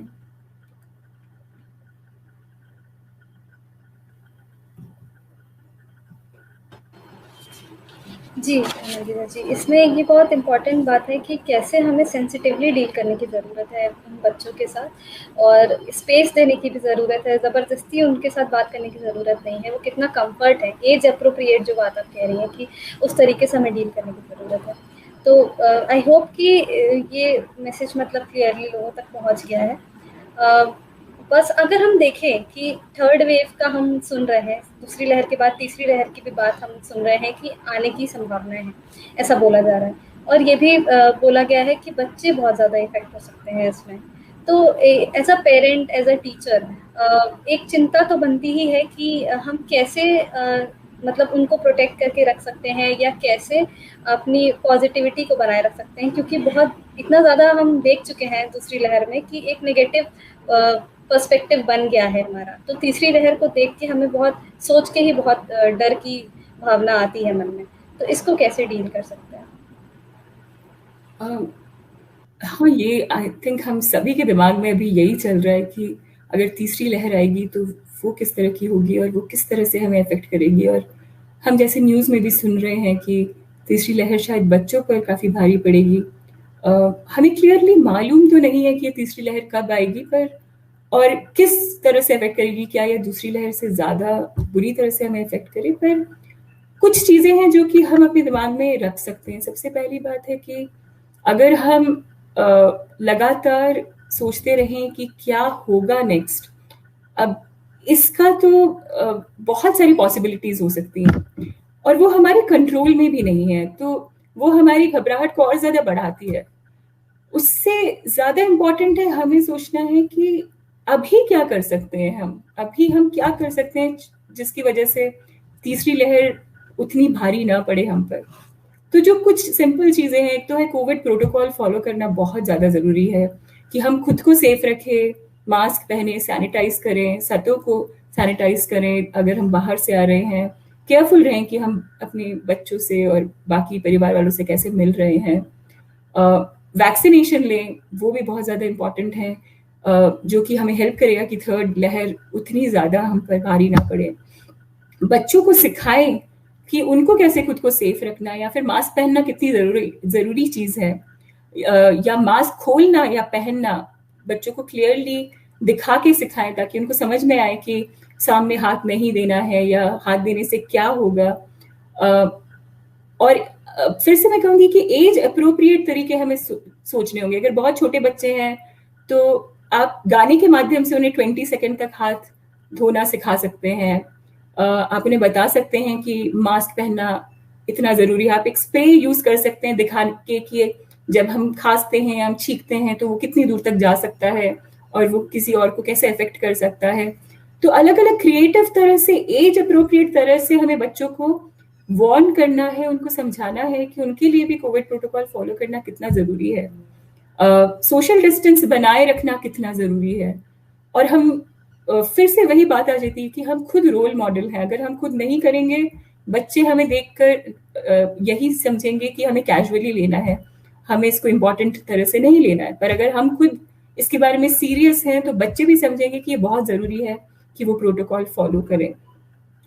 तो जो ये घबराहट से डील करने की बात है वो है कि आप अभी प्रेजेंट पे फोकस कैसे करें। अभी जो आप क्या क्या चीजें कर सकते हैं ताकि ये तीसरी लहर उतनी भारी ना पड़े, जो कि आपके अपने खुद के जो एक्टिविटीज हैं उस पर ध्यान दें, खुद को सेफ रखें, बच्चों को सिखाएं कि उनको कैसे सेफ रखना है, और व्हाट इफ पर फोकस ना करें कि अगर ऐसा हो जाएगा, अगर वैसा हो जाएगा, क्योंकि उसकी पॉसिबिलिटीज तो बहुत सारी हैं और वो हमारे कंट्रोल में भी नहीं है। तो जो चीज़ हमारे कंट्रोल में नहीं है उसके बारे में अगर हम बार बार सोचते रहेंगे, उसका कोई सॉल्यूशन भी नहीं निकलेगा और हम खुद ही बहुत परेशान होंगे। न्यूज़ जो आप बार बार देखते हैं थर्ड लहर के बारे में, वो भी लिमिट कीजिए कि आप कितना देख रहे हैं, क्योंकि ये संवेदनशील न्यूज़ कभी कभी हमें और भी ज़्यादा परेशान कर देते हैं। तो आप कितना न्यूज़ देख रहे हैं उसको भी लिमिट करने की ज़रूरत है। अगर हो सके आप बहुत घबरा रहे हैं तो दिन में 2 घंटे से ज़्यादा न्यूज़ मत देखिए, या लोगों से कोविड के अलावा भी चीज़ों के बारे में डिस्कस कीजिए, क्योंकि आजकल बन गया है रूटीन कि हम जब दूसरों से मिलते हैं हम इसी के बारे में चर्चा करते हैं और एक दूसरे की घबराहट को हवा देते हैं।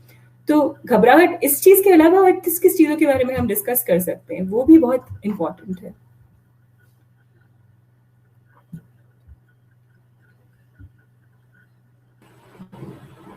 जी, ये बहुत इम्पोर्टेंट बात है कि ज़रूरी है कि हम प्रेज़ेंट पे फ़ोकस करें, ना कि जो चीज़ें हमारे हाथ में नहीं है या कंट्रोल में नहीं है, हम उसके बारे में सोच के अपनी एंग्ज़ायटी को बढ़ाएँ और घबराहट को बढ़ाएँ।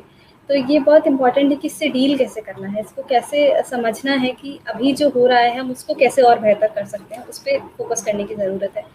न्यूज़ की बहुत इम्पोर्टेंट बात आप यहाँ पे मेंशन करी है कि जिस तरीके से इस समय में क्योंकि हम घरों में भी रहे हैं और हम आसपास की स्थितियों को बहुत ज़्यादा समझने की कोशिश कर रहे थे, तो हमने न्यूज़ को बहुत ज़्यादा देखा है, चाहे वो मोबाइल हो, व्हाट्सएप फॉरवर्ड्स हो या सोशल मीडिया पे चीज़ें हों।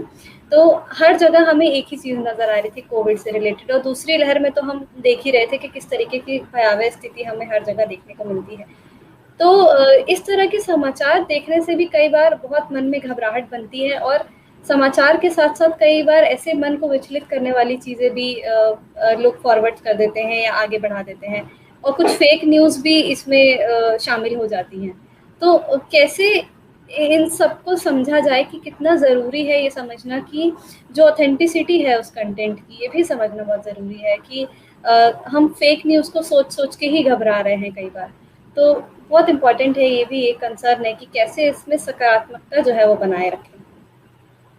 राइट इसके लिए मैं यही कहना चाहूँगी सबसे पहले कि हमें अपना न्यूज़ कंजम्पशन हम कितना देखते हैं उस पर थोड़ा लिमिट करना पड़ेगा, क्योंकि ये संवेदनात्मक जो भी न्यूज़ दिखाए जाते हैं कभी कभी उसके पीछे भी अलग मोटिवेशन होते हैं, या फिर कोई पर्टिकुलर न्यूज़ दिखाएं तो वो कितना चलेगा। इसलिए हमें अगर अपनी मानसिक स्वास्थ्य के बारे में सोचना है, क्योंकि क्लियरली देखा जा रहा है, साइकोलॉजिकल रिसर्च भी बता रहा है कि हम जितने ज़्यादा ये ग्राफिक डिटेल्स में न्यूज़ देखते हैं उसमें पोस्ट ट्रॉमेटिक स्ट्रेस डिसऑर्डर जैसे डिसऑर्डर्स होने की संभावनाएं हैं, क्योंकि आप लगातार इमेज देख रहे हैं जो बहुत ज़्यादा हमें परेशान कर रहे हैं, हमें डरा रहे हैं। भयावह इमेज बहुत क्लियरली आजकल न्यूज़ चैनल्स में दिखा रहे हैं जो कि मानसिक स्वास्थ्य के लिए अच्छा नहीं है।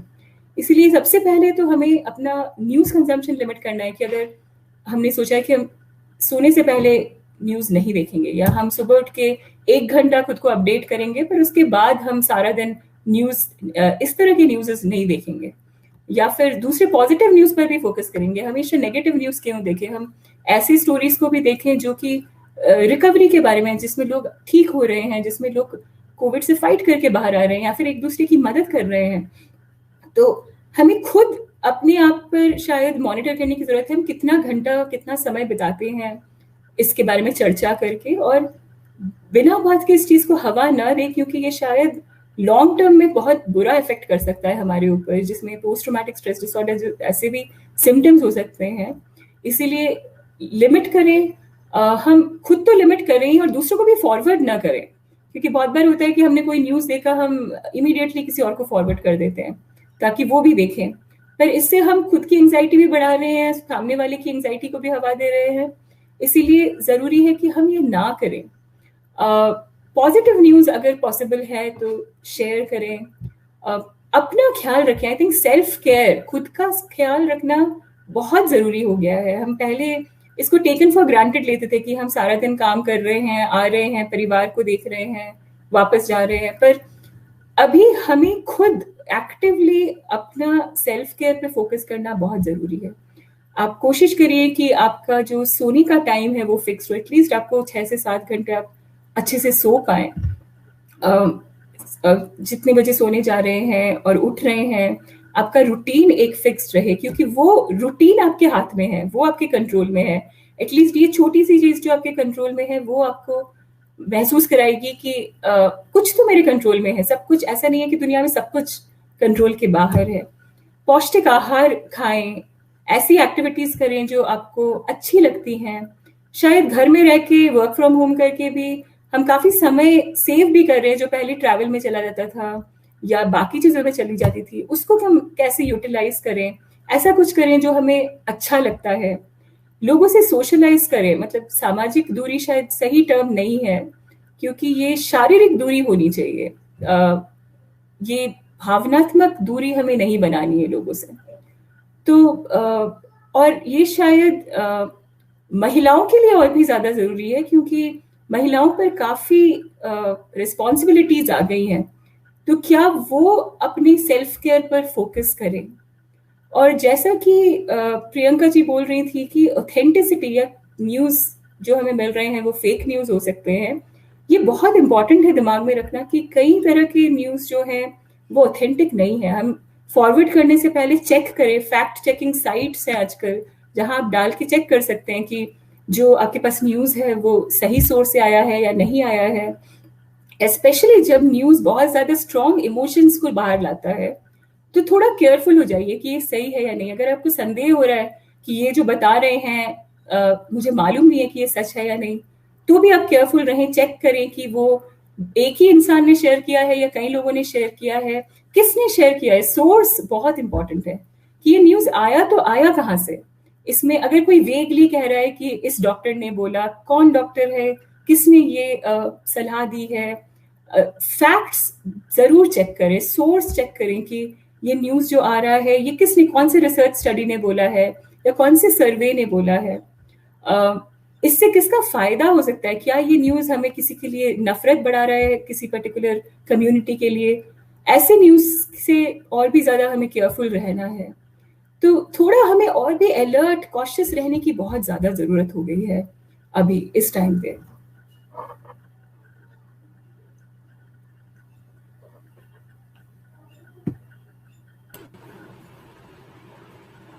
जी बहुत इम्पोर्टेंट ये चीज़ है कि हमें फैक्ट चेक, आपने बताया कि साइट्स भी अवेलेबल हैं जहाँ पे हम चेक कर सकते हैं कि ये न्यूज़ कितनी ऑथेंटिक है, कितनी सही है। और दूसरों को फॉरवर्ड करने से पहले हम थोड़ा सोचें कि हम खुद की एंजाइटी भी बढ़ा रहे हैं, दूसरों को भी घबराहट का शिकार करवा रहे हैं। तो ये थोड़ा हमें सेंसिटिवली इसको थोड़ा सोचना पड़ेगा, क्योंकि हम फटाफट से फॉरवर्ड कर देते हैं जो भी न्यूज़ हमारे पास आती है। तो इस चीज़ को बहुत ध्यान रखने की ज़रूरत है। जी प्रियंका मैम कुछ कहना चाहते हैं शायद। जी आपके जितने सवाल है और आपके जो भी उसके जवाब है, अनंतिता जी, ये कहूँगी कि हम सब लोग इससे इतने लाभान्वित हो रहे हैं व्यक्तिगत रूप से भी, और जितने भी लोग बैठे हैं, क्योंकि अभी ऑफिस में मेरे जितने भी कलीग्स बैठे हैं वो लोग भी यही बोल रहे हैं कि कहीं ना कहीं पे जितनी समस्याएं हैं वो हम में है या हमारे आसपास है। कोविड ने सब चीज़ों को, जितना कुछ भी अलग अलग था, वो समस्याएं सबकी सामूहिक कर दी। यहाँ पे ये है कि करीबन सारे सवालों के जवाब ही आ गए हैं, पर मैं एक चीज़ ये कहना चाहूँगी कि बच्चे चूँकि घर में हैं, आपके हमारे बच्चे सबके, हम पूरे दिन अपना ऑफिस कर रहे हैं या और कोई कार्य कर रहे हैं मोस्टली, अगर हमारे शिक्षक साथी भी है, महिला शिक्षक साथी भी है, कोई भी है, वो सब लोग मॉर्निंग टू इवनिंग घर से बाहर है।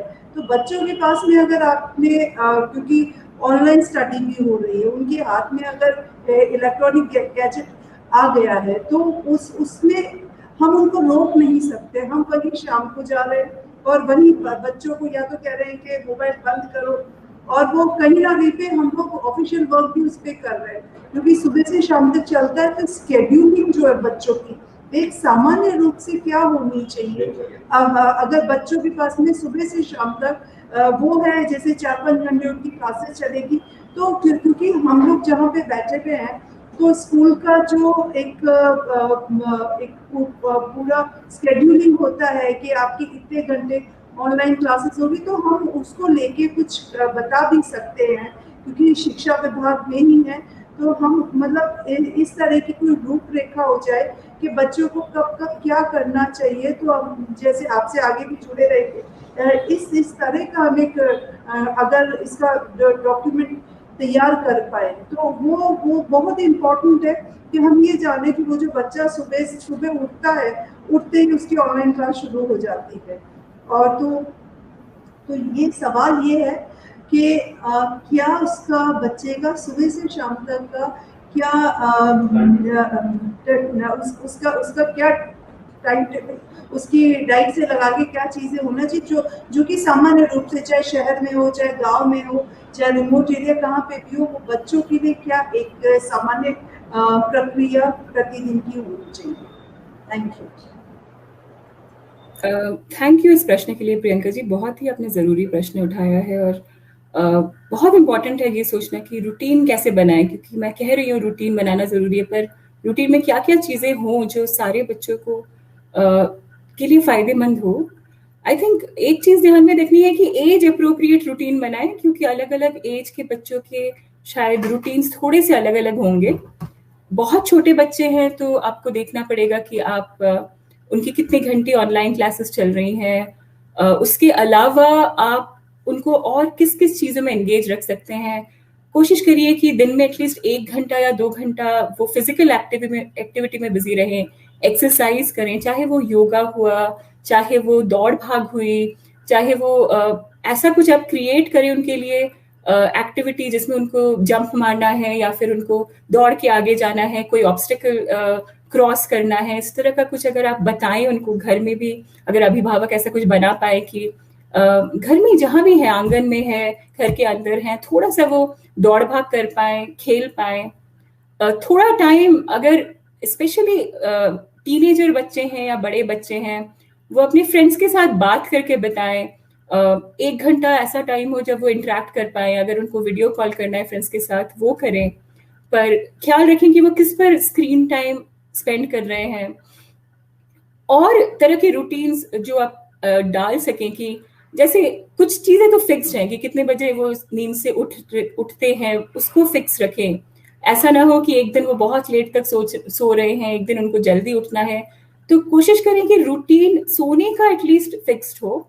उठ के क्या वो थोड़ी देर, आधा घंटा एक्सरसाइज या डीप ब्रीदिंग टेक्निक कर पाए, अगर आप सिखा पाए उनको, या योगा या प्राणायाम अगर कर पाए क्लास शुरू होने के पहले, फिर ब्रेकफास्ट करें, फिर क्लास करें।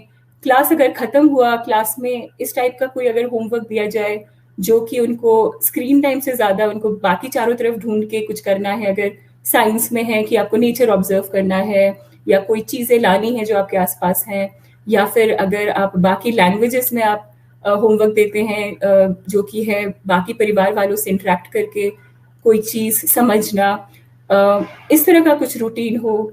फिर शाम को फिर से अगर थोड़ा टाइम वो अपने परिवार वालों के साथ स्पेंड करे, अगर घर के अंदर ही कोई चीज़, छोटी छोटी चीज़ें खेल सके, जैसे कैरम बोर्ड हो, लूडो हुआ, एक ऐसा रूटीन बनाना जहाँ सारे परिवार वाले मिलके एटलीस्ट आधा से 1 घंटा साथ में मिलके कुछ खेल सके, जहाँ और किसी चीज़ के बारे में डिस्कशन ना हो, कोविड रिलेटेड डिस्कशंस कम हो। उसके बाद खाने का कैसे रूटीन फिक्स रहना चाहिए, और अलग अलग तरह की जो एक्टिविटीज़ में जो बच्चे को अच्छी लगती है, वो चाहे गाना सीखना हो या गाना गाना हो, या फिर ड्राइंग करना है तो आधे घंटे ड्राइंग किया बच्चों ने, इस तरह के अलग अलग एक्टिविटीज़ पूरे दिन में अगर आप स्प्रेड आउट कर पाएँ, वो बहुत अच्छा रहेगा। कि थोड़ी देर पढ़ाई हुई, फिर एक ब्रेक हुआ, क्योंकि पढ़ाई में लगातार बैठ के फिजिकली भी बच्चों को काफ़ी डिस्कम्फर्ट होता है। उसके बाद आपने ऐसा कुछ शेड्यूल किया जिसमें उनको थोड़ा दूर की चीज़ें देखनी है, थोड़ा सा एक्टिव रहना है फिजिकली, ऐसा कुछ आपने शेड्यूल किया, तो पूरे दिन में स्प्रेड आउट करने की कोशिश कीजिए टाइम टेबल, जहाँ पे पढ़ाई भी है, एक्सरसाइज भी है, क्रिएटिव चीज़ें भी हैं, जैसे ड्राइंग हुआ, गाना हुआ, कुछ क्रिएट करना है, क्राफ्ट की चीज़ें आपने दी बनाने के लिए, दूसरे लोगों से सोशल इंटरेक्शन हुआ, फिजिकली नहीं तो वर्चुअल एटलीस्ट दूसरे लोगों से बात कर पाएँ। अगर आसपास के बच्चे हैं जिनसे खेल पाते हैं बच्चे, तो वो साथ में कुछ टाइम स्पेंड कर पाएँ। तो ये सारी चीज़ें अगर आप पूरे दिन में स्प्रेड आउट करें तो वो काफ़ी बच्चों के लिए फ़ायदेमंद रहेगा। पर हाँ, एज अप्रोप्रिएट चीज़ें आपके दिमाग में रखनी पड़ेंगी। अगर एडोलेसेंट बच्चा है, टीनेजर है या बड़ा है, तो उसके साथ बैठ के आप रूटीन क्रिएट करें, उससे पूछिए कि उसको क्या करना है। अगर और छोटे बच्चे हैं तो आप शायद अपने दिमाग में एक स्ट्रक्चर दे सकते हैं रूटीन को, पर जो बड़े बच्चे हैं उनके साथ बात कीजिए, उनके साथ डिस्कस कीजिए, उनको घर की रिस्पॉन्सिबिलिटीज़ दीजिए जिनमें वो आपको हेल्प करें। खाना बनाने में हुआ या फिर बाकी घर की जो अलग अलग चीज़ें हैं जिसमें उनको भी लगेगा, उनको भी कॉन्फिडेंस आएगा कि वो घर के एक एक्टिव मेंबर है, वो भी इस लड़ाई में अपने पेरेंट्स के साथ में है, जो भी कोविड की वजह से हम लोग चैलेंजेस फेस कर रहे हैं। तो ये कुछ चीज़ें हैं जो मैं कहूँगी दिमाग में रखने की ज़रूरत है। पर हाँ, एज को भी दिमाग में रखने की ज़रूरत है कि एज अप्रोप्रिएट शेड्यूल बनाए आप अलग अलग बच्चों के लिए।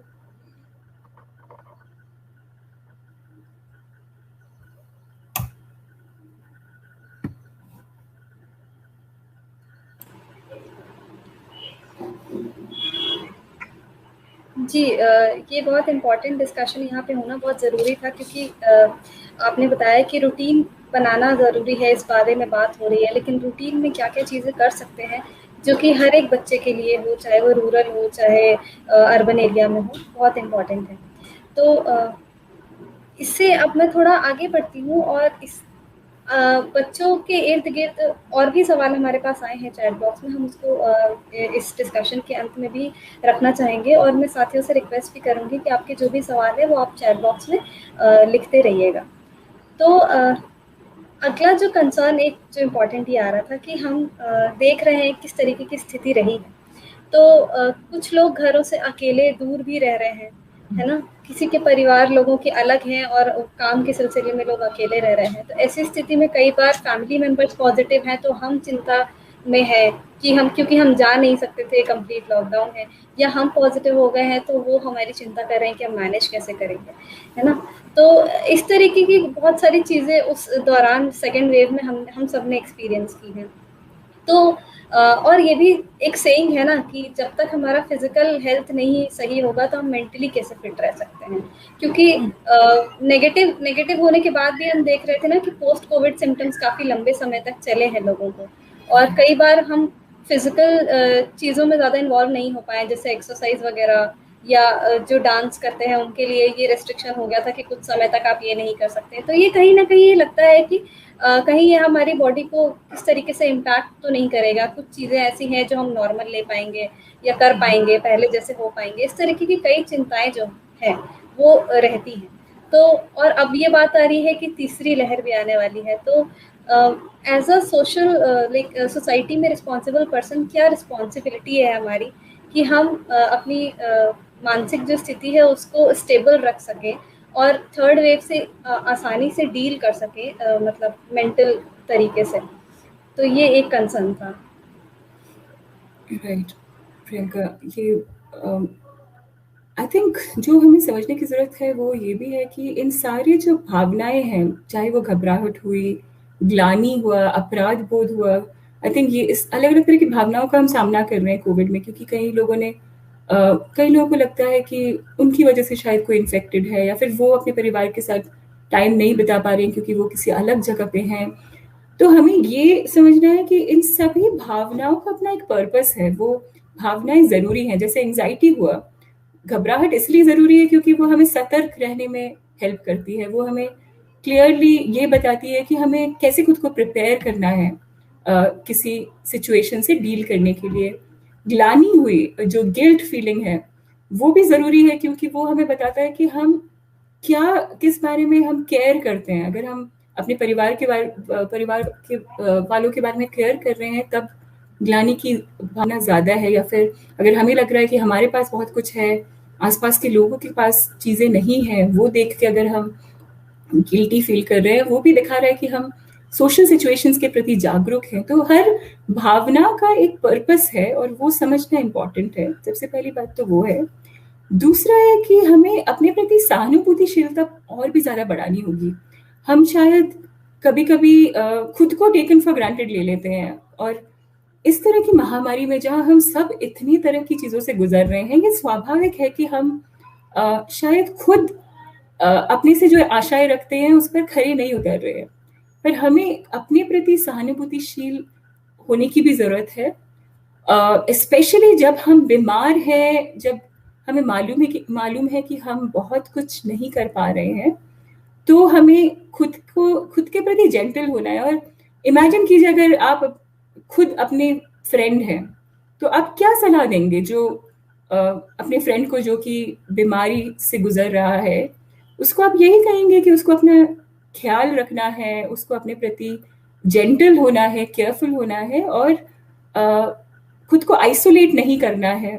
जब आप रिकवर कर रहे हैं, सबसे ज्यादा जरूरी है कि आप अपने आप को सोशली आइसोलेट ना करें। हाँ, आप शायद एक कमरे में बंद हैं, आप फिजिकली आइसोलेटेड हैं, पर क्या आप फिर भी बाहर की दुनिया के साथ कांटेक्ट रख सकते हैं? जिनसे आप क्लोज हैं उनसे आप लगातार बातें करते रहें, उनको बताएं कि आप पर क्या गुजर रही है, या ये भी समझे कि आपके कंट्रोल में तब क्या है। अगर आप रिकवर कर रहे हैं तो जरूरी है कि अगेन आप फोकस करें कि प्रेजेंट में आपके हाथ में क्या है। आपके हाथ में है कि आप अपने को फिजिकली सेफ रखें, आप अपने स्वास्थ्य के प्रति आप इम्पोर्टेंस दें, आप ठीक से खाना खाएं, सेल्फ केयर टेक्निक करें, अगर पॉसिबल है योगा करें, प्राणायाम करें, मेडिटेशन करें। आजकल इनके काफ़ी फायदे दिखे जा रहे हैं स्ट्रेस रिडक्शन में। काफ़ी रिसर्च स्टडीज बोल रही हैं कि जो लोग रेगुलरली करते हैं वो लोग कम स्ट्रेस रहते हैं। तो ये चीज़ें अपनी रूटीन में लाना, mindfulness based stress reduction techniques हुए जिसमें फिर से आप अपने ब्रेथ पे फोकस करते हैं, आप प्रेजेंट पे फोकस करते हैं, ये सब चीज़ें करें।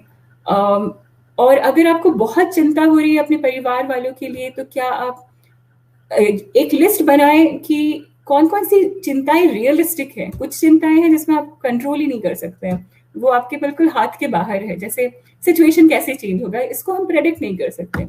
पर अगर रियलिस्टिक चिंताएं हैं कि अगर कुछ होगा तो मेरे परिवार वालों को कौन हेल्प करेगा, तो उस लिस्ट में आप सोचिए कि उसकी रियलिस्टिक जो आपकी घबराहट है उसके क्या क्या सोल्यूशन हो सकते हैं।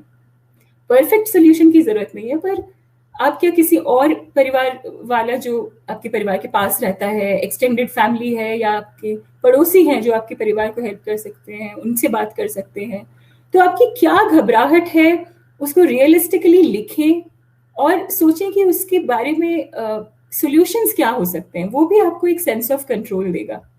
तो ये कुछ चीजें भी आप कर सकते हैं जिससे कि आपको शायद थोड़ी सी ग्लानि कम होगी, अपराध बोध कम होगा कि आप अपने परिवार वालों से दूर हैं।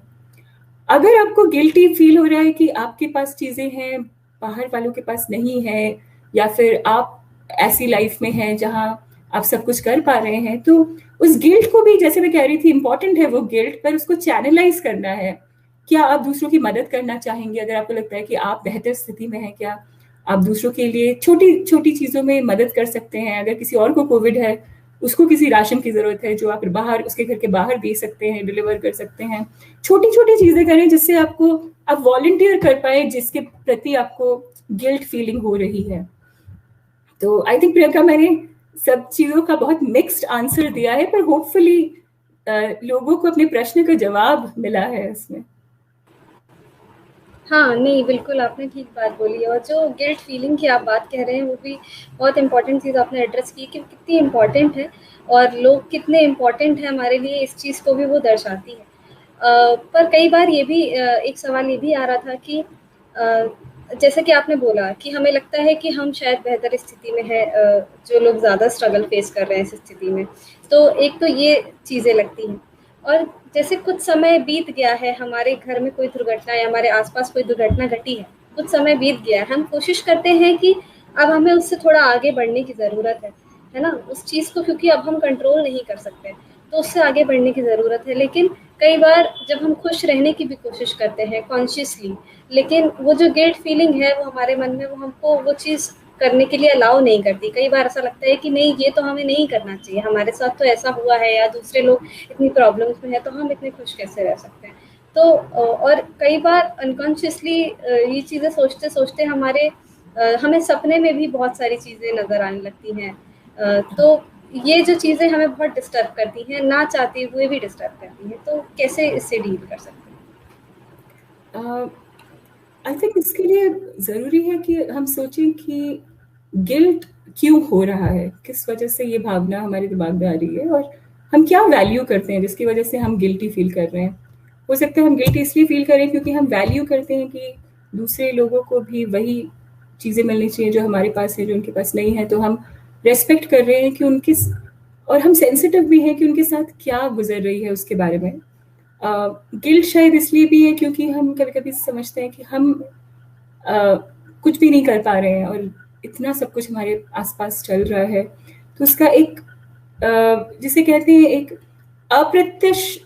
अप्रत्यक्ष प्रभाव भी पड़ता है। शायद हमारे परिवार में कुछ नहीं हुआ है, किसी और के परिवार में हुआ है, पर उनको देख के हमें लग रहा है कि लोग कितनी दुख से गुजर रहे हैं। तो मैं यही कहूंगी कि हमें उस गिल्ट को चैनलाइज करना चाहिए। हमें कोशिश करना चाहिए कि हम छोटे छोटे तरीकों से क्या कुछ कर सकें इन सब कॉज के लिए। चाहे हो सकता है वो फाइनेंशियल हेल्प ही हुआ, तो हमें, अगर हम फाइनेंशियली किसी को हेल्प कर सकते हैं तो क्या कर पाए। अगर हम अपना किसी से बात करके उनके दुख को बांट सकते हैं तो क्या वो कर पाए। तो अलग अलग चीजों में वॉलंटियर करना आई थिंक जरूरी बन जाता है, क्योंकि उससे गिल्ट थोड़ा सा कम होगा कि हमने कुछ तो कोशिश की उस सिचुएशन से डील करने के लिए। तो आपको सोचना पड़ेगा कि आपको वो गिल्ट क्यों हो रहा है, आप किस बारे में केयर करते हैं जिसकी वजह से आपको वो गिल्ट हो रहा है, और आपका छोटा सा कंट्रीब्यूशन क्या होगा सोसाइटी के लिए, तो समुदाय के लिए आप क्या कर सकते हैं। एक मेजर कंट्रीब्यूशन तो ये भी है कि आप खुद को सेफ रखें और कोविड प्रोटोकॉल फॉलो करें, जो कि प्रियंका शायद पहले भी पूछ रही थी कि हम एज ए गुड सिटीजन क्या कर सकते हैं। सबसे बड़ी चीज तो है कि हम खुद रिस्पॉन्सिबल सिटीजन हो, हम खुद केयरफुल रहें कि हम खुद कैसे बिहेव कर रहे हैं। हमारी कैजुअल बिहेवियर की वजह से कोई और तो प्रभावित नहीं हो रहा है, किसी और को तो ये बीमारी नहीं हो रही है। तो ये कुछ चीजें हैं जो हमें शायद थोड़ी से और केयरफुली सोचना है।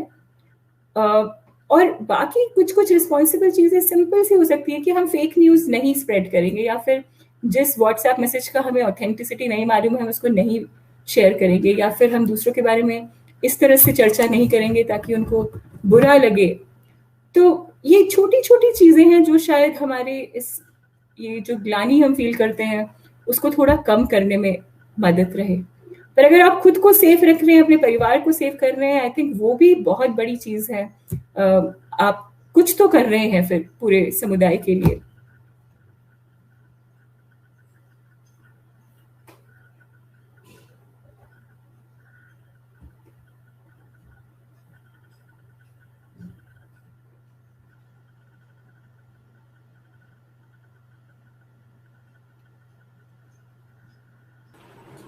हाँ, तो ये आपने कुछ चीज़ें पहले भी रखी थी कि चैनलाइज करना कितना ज़रूरी है, जो गिल्ट फीलिंग है उसको, और कैसे उसको हम कम कर सकते हैं। कुछ इस तरीके का हम कंट्रीब्यूट कर सकते हैं जिससे कि हमें लगेगा कि हम कुछ तो कर पा रहे हैं।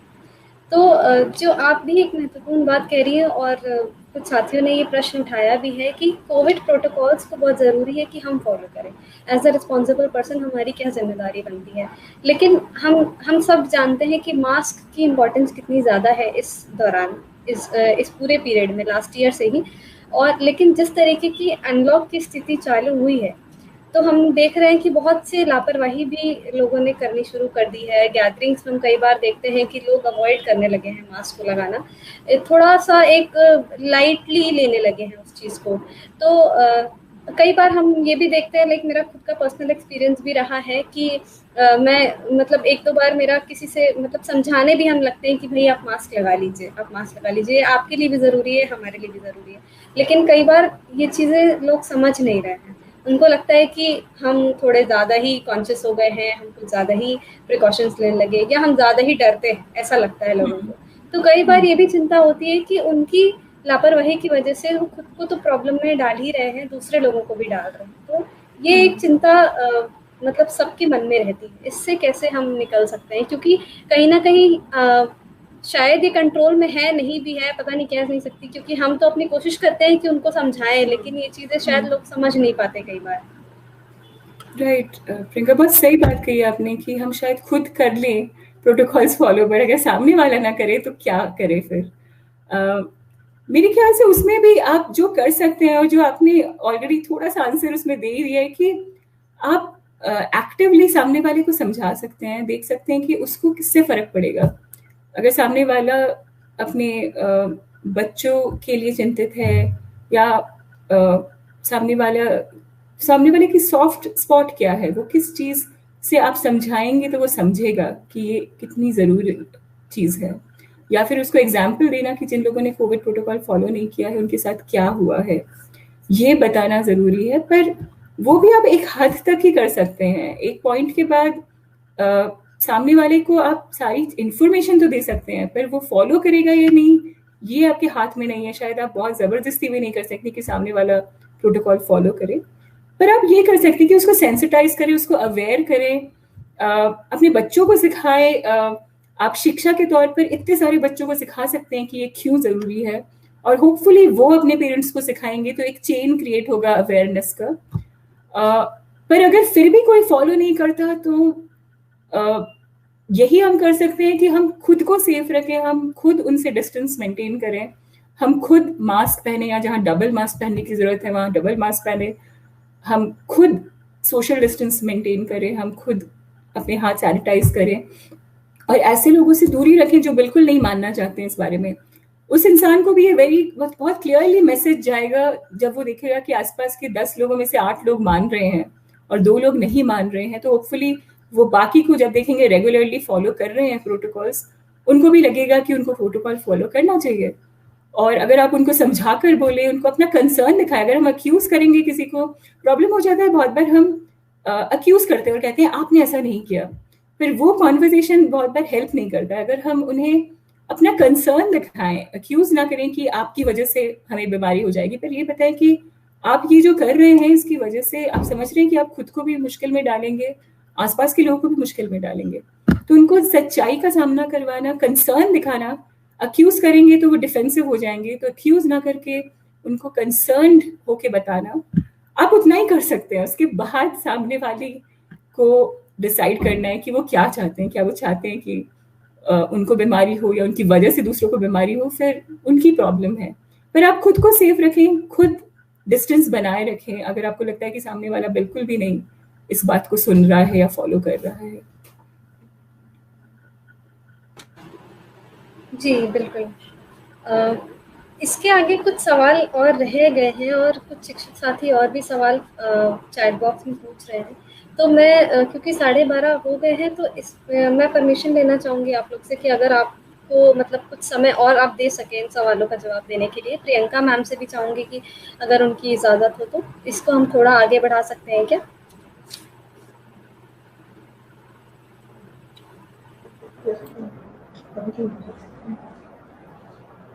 हाँ जी, मेरे ख्याल से हमारे पास में सवाल भी काफ़ी आ रहे हैं और आप जो उत्तर दे रही हैं वो उसके चलते हम इसको थोड़ा और आगे कर सकते हैं सेशन को।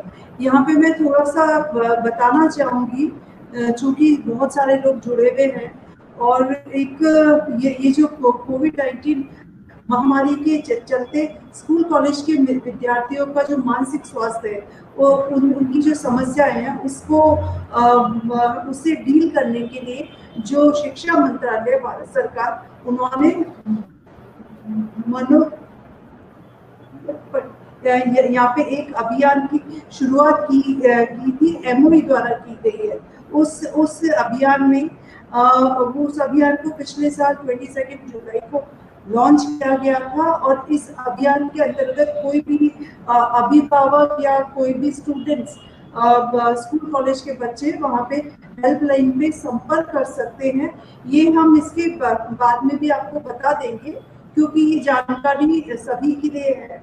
और फिर भी बता दूं कि इसका काउंसलिंग का हेल्पलाइन नंबर जो है वो 844-844-032 ये लॉन्च किया गया था और इसमें जितने भी हमारे कंट्री के जितने बच्चे हैं, विद्यार्थी हैं, जो भी सुबह 8 बजे से शाम को 8 बजे तक फोन करके वहाँ पे अपना किसी भी तरह का जो उनको लगता है इश्यूज है मेंटल या वो जो भी इश्यूज फील कर रहे हैं उसके बारे में एक्सपर्ट से राय ले सकते हैं। तो ये एक ऐसी जानकारी थी जो मैं बीच में साझा करना चाह रही थी। और प्रियंका आप कंटिन्यू कर सकते हो आनंदिता जी के साथ में। Thank you Priyanka ma'am. तो इसको बस थोड़ा आगे बढ़ाते हैं हम। तो तीसरी लहर से ही जुड़ा एक सवाल जो आ रहा था शिक्षक साथियों की तरफ से कि हम देख रहे हैं कि पहली लहर या दूसरी लहर हमने दोनों में देखा है कि किस तरीके से इंटेंस तरीके से शिक्षक साथियों ने अपनी ड्यूटीज़ को किया है, इस तरीके से वो एक फ्रंटलाइन वर्कर की तरह हर चीज़ में इन्वॉल्व रहे हैं, जो कि बहुत सराहनीय भी है हमारे लिए। तो ये लग रहा है कि अगर तीसरी लहर भी आती है तो उसमें भी और रिस्पॉन्सिबिलिटी के साथ उनकी ड्यूटीज़ बढ़ सकती हैं। इसमें ये मन में कई बार आता है कि हम प्रॉपर टीचिंग तो नहीं कर पा रहे 1.5 साल से, और इन सारे चीज़ों में ही हम व्यस्त हैं बहुत ज़्यादा, और फिर हमारे परिवार की चिंताएं भी बहुत ज़्यादा। कई बार हम इस तरह की ड्यूटीज़ में रहते हैं तो परिवार भी हमारा कई तरह की चिंताएं करता है कि हम सेफ रहेंगे या नहीं रहेंगे, है ना। और अगर हम इसी के साथ में एक और क्वेश्चन को जोड़ दूं कि तीसरी लहर को लेके स्टूडेंट पर्सपेक्टिव या जो एग्ज़ाम की तैयारी कर रहे हैं या जॉब की तैयारी कर रहे हैं, उनके लिए भी बहुत अनसर्टेनिटी है कि कब उनका जो फ्यूचर है वो सिक्योर हो पाएगा, क्योंकि हम देख रहे हैं कि जॉब्स को लेके भी बहुत अनसर्टेनिटी है, एग्जाम्स भी पोस्टपोन हो रहे हैं। तो कहीं ना कहीं एक मतलब डिप्रेशन जैसी स्थिति हो रही है कि कुछ पता नहीं है, अनसर्टेन है कि हमारे साथ क्या होने वाला है। फाइनल ईयर के जो बच्चे हैं उनका आगे ही पोस्टपोन हो रहा है सेमेस्टर, तो कैसे इस कंडीशन को डील कर सकते हैं? हाँ प्रियंका, ये आपने बहुत ज़रूरी बात बताई कि टीचर्स का शायद रोल बहुत एक्सपैंड हो गया है। पहले जो टिपिकल रोल था एक शिक्षक का, अभी काफ़ी चेंज हो गया है, और अभी शायद आप लोग को और भी काफ़ी चीज़ों में इन्वॉल्व होना पड़ रहा है, जिसकी वजह से घबराहट बढ़ भी जाती है। पर मेरे ख्याल से हर एक काम का अपना एक पर्पस है, और आप अगर डायरेक्टली अभी शिक्षण नहीं भी कर पा रहे हैं, आप काफ़ी कंट्रीब्यूट कर रहे हैं। आई थिंक वो जो आप छोटी छोटी तरीकों से आप कंट्रीब्यूट कर रहे हैं, वो काफ़ी ज़रूरी है एक समुदाय के लिए स्वस्थ रहने के लिए। तो मेरे ख्याल से टीचर्स को शायद ये भी सोचना है, अगर आपको बहुत घबराहट हो रही है या एंजाइटी हो रही है, कि आप अपने काम के अलावा और किस किस चीज़ में फोकस कर सकते हैं। आप अगर आपके पास टाइम है, क्या आप कोई स्किल बढ़ा सकते हैं? अभी वर्चुअल लर्निंग में काफ़ी चीज़ें आ रही हैं। क्या आपको जो बहुत दिनों से करने का मन था पर आप पहले नहीं कर पाए थे, क्या आप उस पर फोकस कर सकते हैं अभी, ताकि जब प्रॉपरली आप शुरू कर पाएंगे तब आप उन चीज़ों को यूज़ कर पाए पढ़ाने में। तो आप अपने पे फोकस करिए, वो सब स्किल सीखें जो आप हमेशा सीखना चाहते थे पर शायद आपको टाइम नहीं मिला था फिजिकल क्लासेस की वजह से। और ये सोचना बहुत सही नहीं है कि हम बहुत ज़्यादा प्रोडक्टिव हो पाएंगे इस टाइम पे, क्योंकि इतनी सारी चीज़ें चल रही हैं कि हम ये मान लें कि हम सब कुछ पहले जैसे अच्छे से कर पाएंगे या फिर हम बहुत ज़्यादा काम कर पाएंगे। वो पॉसिबल नहीं है। हम प्रोडक्टिव कैसे हों जब इतनी सारी तरह की चिंताएं हमारे दिमाग में आती हैं? जब सिचुएशन ही नॉर्मल नहीं है तो हम बिल्कुल नॉर्मली काम कैसे करेंगे? तो हमें एक एक दिन करके लेना चाहिए। हम अगर लॉन्ग टर्म बहुत अनसर्टन है तो बहुत लंबा ना सोच के हम एक एक दिन को कैसे मीनिंगफुल बनाएं, अगर उसके बारे में सोचें। देखें कि उस एक दिन में हम क्या क्या चीज़ें इंक्लूड कर पाएं, ताकि हमें लगे कि हमने दिन के अंत में कुछ तो इम्पोर्टेंट किया या कुछ मीनिंगफुल किया। वो हो सकता है आप अपने परिवार के वालों के साथ ज़्यादा टाइम स्पेंड करके फील कर सकते हैं। अगर आपको कुछ नई चीज़ सीखनी है उसकी वजह से फील कर सकते हैं। हो सकता है अभी काम आपको उस तरह का मीनिंग नहीं दे रहा है क्योंकि काम के मायने थोड़े से बदल गए हैं, पर अगर काम के अलावा बाकी चीज़ें करके आप प्रोडक्टिव फील कर सकते हैं तो वो कीजिए। पर आई थिंक हम सभी के लिए ज़रूरी है कि हम एक एक दिन करके ले और बहुत लंबा ना सोचें, क्योंकि जब हम बहुत दूर का सोचते हैं, जब घबराहट होती है तो सब कुछ नेगेटिव दिखता है, पर ज़रूरी नहीं है कि नेगेटिव हो। जैसे पहले भी आई थिंक रश्मि जी और प्रियंका जी बोल रही थी कि होप है, ऐसा नहीं, शायद धीरे धीरे चीज़ें बदलेंगी, हम लोग एक्सेप्ट कर पाएंगे कि चीज़ें इस तरह से अनसर्टन है, या स्विच करना फिजिकल क्लासेस से वर्चुअल क्लासेस में काफ़ी आसान हो जाएगा। और इस पैंडेमिक ने हमें वैसे ही काफ़ी चीज़ें सिखाई हैं हम जो पहले शायद इतनी इजीली नहीं कर पाते थे। जैसे मान लीजिए आज का ये सेशन, जो शायद पहले मैं सोच भी नहीं सकती थी कि आप सब लोगों से मैं मिल पाऊंगी ऐसे वर्चुअली, वो पॉसिबल हो पाया है। तो थोड़ा सा हम अपना अगर फोकस उस पर भी करें कि पॉजिटिव क्या सीखा हमने इन एक साल में। मैं ये नहीं कह रही हूँ कि बिल्कुल पॉजिटिव सोचिए, पर बैलेंस कीजिए। हम जब नेगेटिव सोचना शुरू करते हैं लगता है जैसे हम एक काला चश्मा पहन के बैठे हैं, जो भी हम देख रहे हैं सामने सब कुछ नेगेटिव दिखता है। उसको बैलेंस करने के लिए थोड़ा सा पॉजिटिव सोचना या लर्निंग एक्सपीरियंस देखना कि एक साल में हमने क्या क्या नई चीज़ें सीखी, क्या क्या इंपॉर्टेंट चीज़ें सीखी, वो भी ज़रूरत है। और काम के अलावा भी और अपनी ज़िंदगी में क्या क्या चीज़ें हैं जो हमने नई सीखी, जिसने हमें प्रोडक्टिव फील करना सिखाया। हो सकता है हमें से कुछ ने बहुत मुश्किलों का सामना किया हो और उससे बाहर आए हों, पर उसमें भी क्या लर्निंग थी, हम जो नेगेटिव है वो तो है, पर उसमें से हमें क्या सीख मिली, शायद वो भी देखना ज़रूरी है। स्टूडेंट्स के बारे में जैसा प्रियंका जी प्रश्न कर रही थी कि ये तो स्टूडेंट्स काफ़ी विचलित दिख रहे हैं और जायज़ भी है, क्योंकि उनका पूरा फ्यूचर ही स्टेक पे है और वो इतने यंग एज में इतना अनसर्टेनिटी देख रहे थे, जो कि पहले हम में से शायद किसी ने भी ऐसे फेस नहीं किया था। तो स्टूडेंट के साथ एक ओपन कम्युनिकेशन बहुत ज़रूरी है। मैंने एक रिसर्च किया था निम्हांस के साथ स्टूडेंट्स के ऊपर, जिसमें हमने ऑलमोस्ट 300-400 स्टूडेंट से बात की थी कि उनको क्या लगता है कि उनका समुदाय या पेरेंट्स कैसे सपोर्ट करें, और मैक्सिमम बच्चों ने यही बोला था कि हम चाहते हैं कि हमारे पेरेंट्स समझें कि हम किस स्ट्रेस से गुजर रहे हैं और वो हमारे साथ ओपनली बात करें, क्योंकि बहुत पेरेंट्स एंजाइटी और इसके बारे में, भावनाओं के बारे में बात ही नहीं करना चाहते हैं।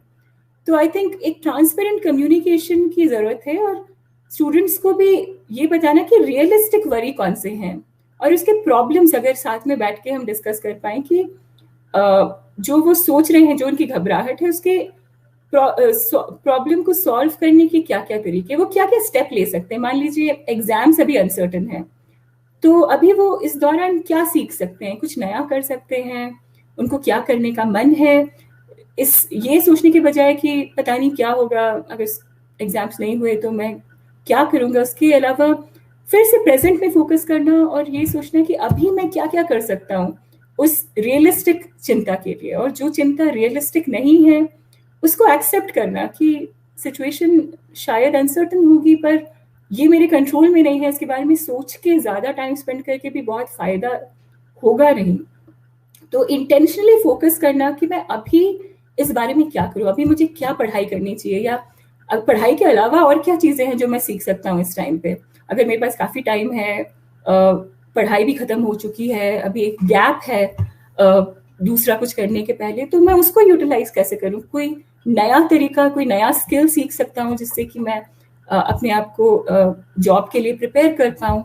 तो बच्चों से ओपनली, ट्रांसपेरेंटली बात करना, इस बारे में प्रॉब्लम सॉल्व करना भी बहुत ज़रूरी है। जी बिल्कुल। बात और कम्युनिकेशन जो है वो पूरे सत्र में ही आपकी बातचीत में बार बार आया है कि कितना ज़रूरी है, चाहे वो छोटे बच्चे हों, एक टीनेज हो, या एग्ज़ाम की प्रिपरेशन कर रहे स्टूडेंट्स हों, उनके साथ एक कम्युनिकेशन पेरेंट का, टीचर का होना कितना इम्पॉर्टेंट है। अनसर्टेनिटी तो हम सबके लिए है, लेकिन उसमें हम कैसे अपनी इंटरेस्ट की चीज़ें कर सकते हैं और क्या कहाँ कहाँ इंगेज हो सकते हैं। ज़रूरी नहीं कि हर चीज़ हम बहुत प्रोडक्टिव ही करें, क्योंकि एक प्रेशर तो ये भी आ जाता है कि कई बार हम अपने आसपास देखते हैं कि उन्होंने तो ये नई चीज़ सीख ली, इस दौरान हम नहीं सीख पाए, तो ये भी कई बार ऐसा फील होता है। तो इस चीज़ को आपने काफ़ी अच्छे से एड्रेस कर दिया है। तो यहाँ पे मैं मतलब समय को देखते हुए एक आखिरी सवाल जो है चैट बॉक्स से आया है, कुछ सवालों को एक साथ में आपके समक्ष रख रही हूँ। तो इसमें ये बच्चों का ही कंसर्न है, बच्चों से ही रिलेटेड सवाल आया है कि एक तो ये है कि इस महामारी के दौरान हम देखें या लॉकडाउन के दौरान हम देखें तो बच्चों के व्यवहार में कई तरह के चेंजेस ऑब्जर्व कर सकते हैं हम, या देखने को मिलते हैं। और ख़ास करके जो टीनेज जो बच्चे हैं, उनके बिहेवियर में कई तरह की चीज़ें हमें चेंजेस नज़र आते हैं, कई तरह का मूड स्विंग्स भी कह सकते हैं कि नज़र आते हैं। तो उसको हमें कैसे डील करना चाहिए, असामान्य व्यवहार जो है उसको कैसे हम डील कर सकते हैं। और इसी के साथ एक चीज़ ये है कि कई बार जो माता पिता हैं वो ड्यूटी पे चले गए हैं या मजदूरी पे चले गए, तो वो बच्चे घर में अकेले हैं, तो उनके स्केड्यूल या उनकी जो रूटीन है उसको हम किस तरीके से बना सकते हैं, या उसको हम कैसे मॉनिटर कर सकते हैं, ये सवाल आ रहे थे। इसी के साथ अगर आप मतलब पूरे सेशन के दौरान आप मतलब इससे समराइज करके आप कुछ टिप्स अगर देना चाहें एक पॉजिटिव एटीट्यूड को बनाने में, सकारात्मकता को बनाने में, तो अच्छा होगा, हम सभी के लिए हेल्पफुल होगा।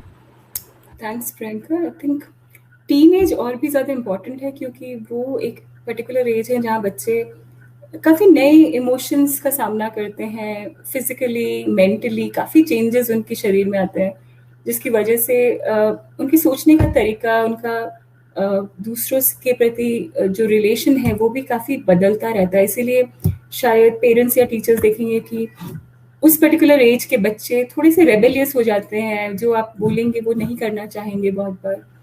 तो उस पर्टिकुलर एज ग्रुप के लिए ज़रूरी है कि हम एक फ्रेंड की तरह उनसे ट्रीट करें। हो सकता है वो गुस्सा दिखा रहे हैं या टैंट्रम दिखा रहे हैं, पर ये भी हमें देखना है कि सिचुएशन ही ऐसा है जहाँ वो उन लोगों को नॉर्मली अपने फ्रेंड्स के साथ बातें करनी चाहिए थी या फिर टाइम स्पेंड करना चाहिए था, जहाँ वो आइडेंटिटी फॉर्मेशन का बहुत इंपॉर्टेंट पीरियड है टीनेज, जो कि अभी उनको जो उनको मिलना चाहिए था वो नहीं मिल रहा है। और स्वाभाविक है कि वो चिड़चिड़ापन दिखाएं या फिर उनका गुस्सा आप पर निकले बहुत बार। तो एक तरीका है कि उनके नजरिए से सोचे, जब हम टीनेजर थे तो हमें क्या चाहिए था, और उनके साथ एक कोलैबोरेशन बनाएं, एक टीम की तरह डील करें कि अच्छा अगर ये प्रॉब्लम्स हो रही हैं तो हम कैसे सॉल्व करें, आप कैसे सॉल्व करना चाहोगे इसको, या फिर क्या चीज़ है जो उनके साथ इम्पॉर्टेंट है। शायद टीनेज में फ्रेंड्स के साथ बात करना बहुत ज़रूरी होगा उनके लिए, या फिर फ्रेंड्स के साथ टाइम स्पेंड करना। तो उनको एक रूटीन में वो एक टाइम फिक्स कर दें कि अच्छा ये टाइम आप अपने फ्रेंड्स के साथ बात कर रहे हैं जहाँ हम आपको डिस्टर्ब नहीं करेंगे या हमें आपसे और कोई एक्सपेक्टेशन उस टाइम पे नहीं होगा। पर एक कोलैबोरेटिव एफर्ट बनाना जहाँ उनसे ही सुझाव मांगना और एज ए पेरेंट उसको मॉनिटर करना और देखना कि वो कैसे हर चीज़ को अपने शेड्यूल में कर पाए और जो उनकी नीड्स हैं उस टाइम की, शायद वो नई चीज़ों को एक्सप्लोर करना चाहें, शायद वो अपने फ्रेंड्स के साथ बात करना चाहें, उसको भी थोड़ा सा फ्लेक्सिबल होने की ज़रूरत है। अगर हम बहुत ज़्यादा रिजिड हो जाएंगे कि नहीं तुम्हें नहीं करना है, या फिर बहुत ज़्यादा बाउंड्रीज बनाएंगे या स्ट्रिक्ट रहेंगे, तो कभी कभी बच्चे और भी दूर हो जाते हैं क्योंकि उन्हें लगता है कि पेरेंट्स समझ ही नहीं रहे हैं कि हमें क्या चाहिए। तो उनके साथ एज ए फ्रेंड बिहेव करना, फ्रेंड बट फ्रेंड भी ऐसा नहीं जो कि बिल्कुल ही फ्रेंड जैसा बिहेव करे। आप पेरेंट्स हैं, पेरेंट्स ही रहिए, पर फ्रेंडली बनिए। इमेजिन करिए कि जब आप उनकी उम्र के थे तो आपके साथ क्या बीती थी, आपके क्या नीड्स थे। उनके साथ एज ए टीम अगर आप एक शेड्यूल बनाए और उनसे पूछे कि उनको उस शेड्यूल में क्या चाहिए, कोशिश करिए कि वो फॉलो करें उस शेड्यूल को। अगर नहीं करते हैं तो उनसे पूछिए कि उसके क्या कॉन्सिक्वेंस होने चाहिए। अगर आप जितना आपको टाइम स्पेंड करना था स्क्रीन में आपने उससे ज़्यादा स्पेंड किया है, तो अब क्या चीज़ हम कर सकते हैं ताकि आप ये कम करो, बिकॉज ये अच्छा नहीं है आपके लिए। तो एक अगेन मैं कहूँगी कि एक ट्रांसपेरेंट कम्युनिकेशन, एक ऑनेस्ट डिस्कशन बहुत ज़रूरी है। और एट द सेम टाइम उनको नेगेटिव कॉन्सिक्वेंसेस के बारे में भी बताना, उनको अलर्ट करना कि आप जो कर रहे हो इस एज में आपको अच्छा लग रहा है, पर उसके नेगेटिव भी होते हैं, पॉजिटिव, हर चीज़ का पॉजिटिव भी है नेगेटिव भी है, और दोनों को हाईलाइट करना बहुत ज़रूरी है। और अपने बायस न डालें। हम ये ना कोशिश करें कि जो हमें सही लगता है वो हम अपने बच्चों पर थोपें। हमें जो सही लगता है वो बताएं और उनको समझाने की कोशिश करें। आई थिंक वो बहुत ज़्यादा ज़रूरी है, स्पेशली टीनेज के बच्चों को। जो आपने सेकंड बात कही कि जहाँ पेरेंट्स बाहर चले जाते हैं काम करने, अगेन अगर आप वापस आके उनसे पूछें कि उन्होंने अपना टाइम कैसे बिताया, और ये देखें कि उनको अपना कंसर्न बताया। अगर आपको लगता है कि आपकी गैर उपस्थिति में उन्होंने बहुत ज़्यादा टाइम स्क्रीन पे स्पेंड किया है या फिर और किसी काम पे स्पेंड किया है जो उन्हें नहीं करना चाहिए था, आप अपना कंसर्न बताएं, उनको बताएं कि आप क्यों चाहते हैं कि वो ऐसा ना करें। और एक स्ट्रक्चर्ड रूटीन बनाने की कोशिश करें और आके उनको रिस्पॉन्सिबिलिटी दें, घर के काम की रिस्पॉन्सिबिलिटी दें जो उन्हें ख़त्म करनी है, ताकि आप आके वापस देख सकें कि वो कर पाए हैं या नहीं। जो कि एक इनडायरेक्ट मॉनिटरिंग भी होगा कि वो ठीक से काम कर रहे हैं या नहीं, या फिर उन्होंने किसी और चीज़ पे टाइम स्पेंड किया है। उनके जो स्ट्रेंथ्स हैं उस पर हाईलाइट कीजिए। आई थिंक हम बहुत बार क्या करते हैं कि हम उनकी वीकनेस पे ज़्यादा हाईलाइट करते हैं कि उन्होंने क्या नहीं किया या उनकी प्रॉब्लम्स क्या हैं, पर हम ये हाईलाइट करना भूल जाते हैं कि वो अच्छे किस चीज़ में है या फिर सही बिहेवियर क्या है। हम गलत बिहेवियर बता देते हैं कि तुम्हें ये नहीं करना है, पर उसके अलावा उसकी जगह पे वो क्या करें, सही बिहेवियर क्या है, उसको भी हाईलाइट करना बहुत ज़रूरी है। तो बच्चों को जहाँ ज़रूरत है उनको उत्साह दें, प्रशंसा करें, उनके स्ट्रेंथ्स दिखाएं, और उनको सही बिहेवियर बताएं। अगर गलत बिहेवियर है कि इतना घंटा टाइम स्पेंड नहीं करना है, तो उसके बजाय वो क्या करना चाहिए उन्हें। तो उनके साथ खुद ही डिस्कशन करके ये डिसाइड करना कि सही बिहेवियर क्या है और उसके क्या परिणाम हो सकते हैं। तो लास्ट में सिर्फ मैं यही कमेंट देना चाहूँगी कि हम सभी को शायद बहुत ज़्यादा ज़रूरी है एक हेल्दी रूटीन बनाने की, एक हेल्दी लाइफस्टाइल बनाने की, जो हम बहुत टेकन फॉर ग्रांटेड लेते थे, अपना सोना, खाना, सब कुछ। तो बहुत ज़रूरी है कि हम एक क्लियर हेल्दी लाइफस्टाइल बनाएं, जहाँ पे सोने का टाइम फिक्स हो, या एक्सरसाइज अगर हम कर पाए आधा से 1 घंटा फिजिकली एक्टिव रहे। एक्सरसाइज का मतलब ये नहीं कि आपको बहुत रिगरस कुछ करना है, पर फिजिकली एक्टिव बने रहें, घर के अंदर ही चाहे हो वो। अगर आप अपनी शेड्यूल में yoga, meditation, deep breathing techniques ला सके जो आपको शांत रखे, बहुत ही अच्छा रहेगा। खुद पर इन्वेस्ट करें, खुद को टाइम दे, सेल्फ केयर पे इन्वेस्ट करें, वो बहुत ज़रूरी है। और एक चीज़ जो मैं कहना चाहूँगी, जो मैं पहले भूल गई बोलना, वो है कि ये सब करके भी अगर आपको लगता है कि आपकी घबराहट बिल्कुल आपकी कंट्रोल के बाहर जा रही है, आपकी घबराहट आपकी स्लीप को इफेक्ट कर रही है, आपके दिनचर्या को इफेक्ट कर रही है, आप फंक्शन नहीं कर पा रहे हैं जो पहले आप कर पाते थे, आप वो नहीं कर पा रहे हैं, बहुत ज़्यादा अवसाद की भावनाएं हो रही हैं, किसी चीज़ में इंटरेस्ट नहीं लग रहा है, आपका खाना पीना कम हो गया है या अत्यधिक बढ़ गया है, या फिर आप बहुत ज़्यादा सो रहे हैं, ये कुछ वार्निंग साइंस हैं जहां आपको शायद एक मेंटल हेल्थ प्रोफेशनल से मिलने की ज़रूरत हो सकती है। और जैसा पहले बता रही थी प्रियंका जी भी, कि अगर हेल्पलाइन नंबर्स हैं, प्लीज़ हेजिटेट मत कीजिए। कि अगर आपको लगता है आपको प्रोफेशनल हेल्प की ज़रूरत है, जितना जल्दी आप हेल्प लेंगे उतनी जल्दी आप ठीक हो पाएंगे। इसीलिए अगर आपकी क्लियरली दूसरे लोग भी देख रहे हैं और आपको बोल रहे हैं कि आप फंक्शन नहीं कर पा रहे हैं, तो आप इमीडिएटली प्रोफेशनल हेल्प के बारे में भी सोचिए, वो भी बहुत ज़्यादा ज़रूरी है। और लास्ट में सिर्फ मैं यही कहना चाहूँगी कि इस पैंडेमिक में शायद सबसे ज़्यादा जो हमें सिखाया है वो है कि हमारा शायद इस दुनिया में बहुत ही संक्षिप्त समय है, और जिसकी वजह से अगर हम इस वास्तविकता को स्वीकारते हैं कि इस संक्षिप्त समय को हमें सबसे अच्छे से बिताना है, तो हम हर एक मोमेंट का सद्व्यवहार करेंगे। हम शायद ये भी सोचेंगे कि हमें हर एक दिन को कैसे प्रोडक्टिव और मीनिंगफुल बनाना है, और दूसरा कि हम दूसरे के प्रति भी थोड़ी और सहानुभूतिशीलता लाएंगे, क्योंकि हमें मालूम है कि हम सब इसमें से साथ में गुजर रहे हैं। ऐसा नहीं है कि कोई इससे गुजर नहीं रहा है, हम सब इसमें साथ में हैं। तो इसीलिए सबके प्रति सहानुभूतिशीलता, अपने प्रति सहानुभूतिशीलता शायद हमें और बढ़ानी पड़ेगी, और ये सोचना होगा कि हम साथ में एज ए टीम कैसे इस चीज़ से डील करें। So thank you. I think वही मेरा कंक्लूडिंग कमेंट होगा। Thank you so much Priyanka ये सारे प्रश्न पूछने के लिए।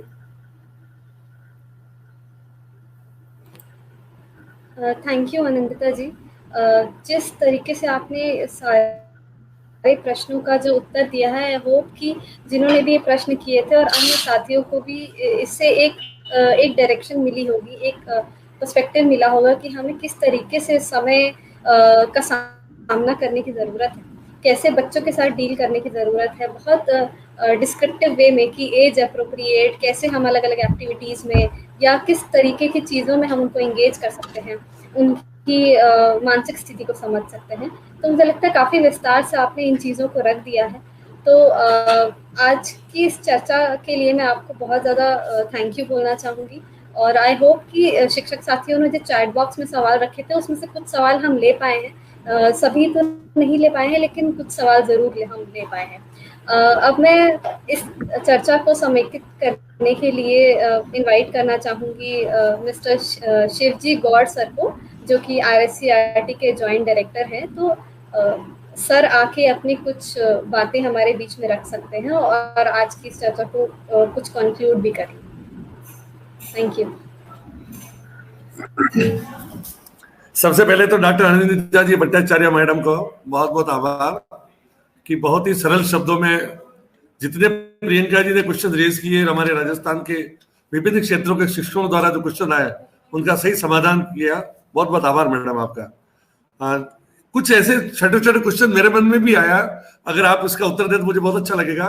कि जैसे 2-3 परिवार में सदस्य होते हैं, छोटे बच्चे के कभी चश्मा लग जाता है, बड़े के नहीं लगता है, तो बच्चे के मन में कुछ ऐसा आ जाता है कि मेरा चश्मा लग गया, मेरा चेहरा ऐसा क्या हो गया। तो इस टाइप की जो कुछ भावनाएं होती है उसको किस प्रकार सोल्व कर सके, एक छोटा सा एक दिमाग में मेरे क्वेश्चन आया, इसको भी आप समाधान कर पाएंगी। मेरे को तो बहुत अच्छी बात ये लगी कि टीचर्स और पेरेंट्स को ये भी देखने की आवश्यकता होगी कि ये बच्चा हमारा आज किस प्रकार से वो मनोवैज्ञानिक स्वास्थ्य की इसको आवश्यकता है, किस प्रकार उसको हम पहचाने। इसकी पहचान करना भी एक मैं सोचता हूँ बहुत ही महत्वपूर्ण है। जब हम पहचान कर पाएंगे तो ही हम इसका समाधान कर पाएंगे।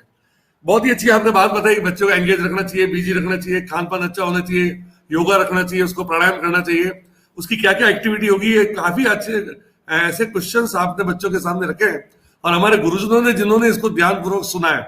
और चूंकि ये हमारा यूट्यूब पर है, इसको हम बार बार भी सुनेंगे और हम गुरुजनों को इस बात को कहेंगे कि जो मैडम ने बात बताई उसको आप समझें और बच्चों में लागू करने का प्रयास करें। ये हमारा जो सेशन है, हमारे विशेष रूप से प्रियंका जोधावत मैडम की इच्छा थी कि जो बच्चे भर्ती हो रहे हैं, भले हो नहीं पा रहे हैं, बच्चों में जो मानसिक स्वास्थ्य उनका डाउन हो पा रहा है, एक प्रकार से आइसोलेशन में रह रहे हैं, उनकी फिजिकल कार्य की क्षमता कम पड़ गई है, तो किस प्रकार से पूरा कर पाए। आपका सेशन बहुत प्रभावी रहा मैडम, बहुत बहुत आपको धन्यवाद, आभार। मैं हमारी पूरी टीम जो हमारे राणा साहब और उन्होंने काफी दिनों से आपसे कनेक्टिविटी रखी, अजीम जी प्रेम जी फाउंडेशन के हमारे भाई सबसे कनेक्टिविटी रखी और हमारे जो प्रत्यक्ष रूप में जिन्होंने मदद की, बहुत अच्छा लगा मुझे।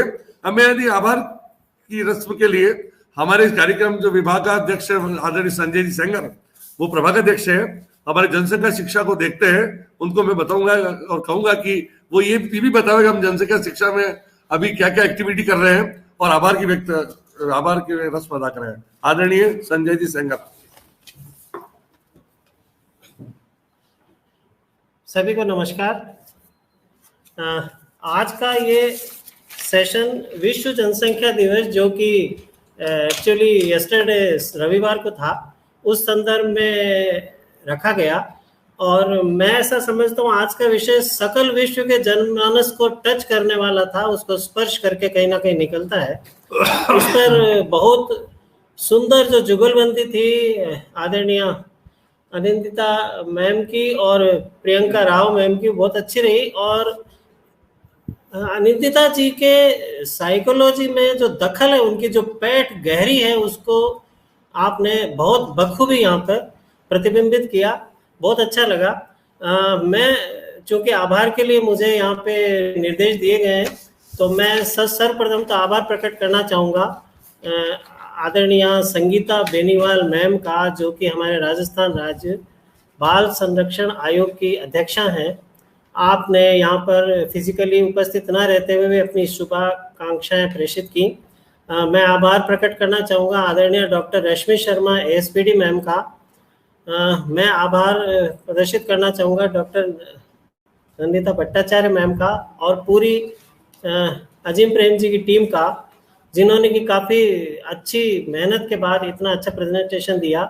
और मैं साथ ही आभार प्रकट करना चाहूँगा हमारे कार्यालय की आदरणीय director ma'am Priyanka ji Jodhawat ma'am का, कि आपके मार्गदर्शन में हम सभी मिलजुल कर इसको अच्छी तरह से भली भांति सफल स्वरूप में सभी राज्य भर के टीचर्स के सामने प्रक्षेपित कर पाए।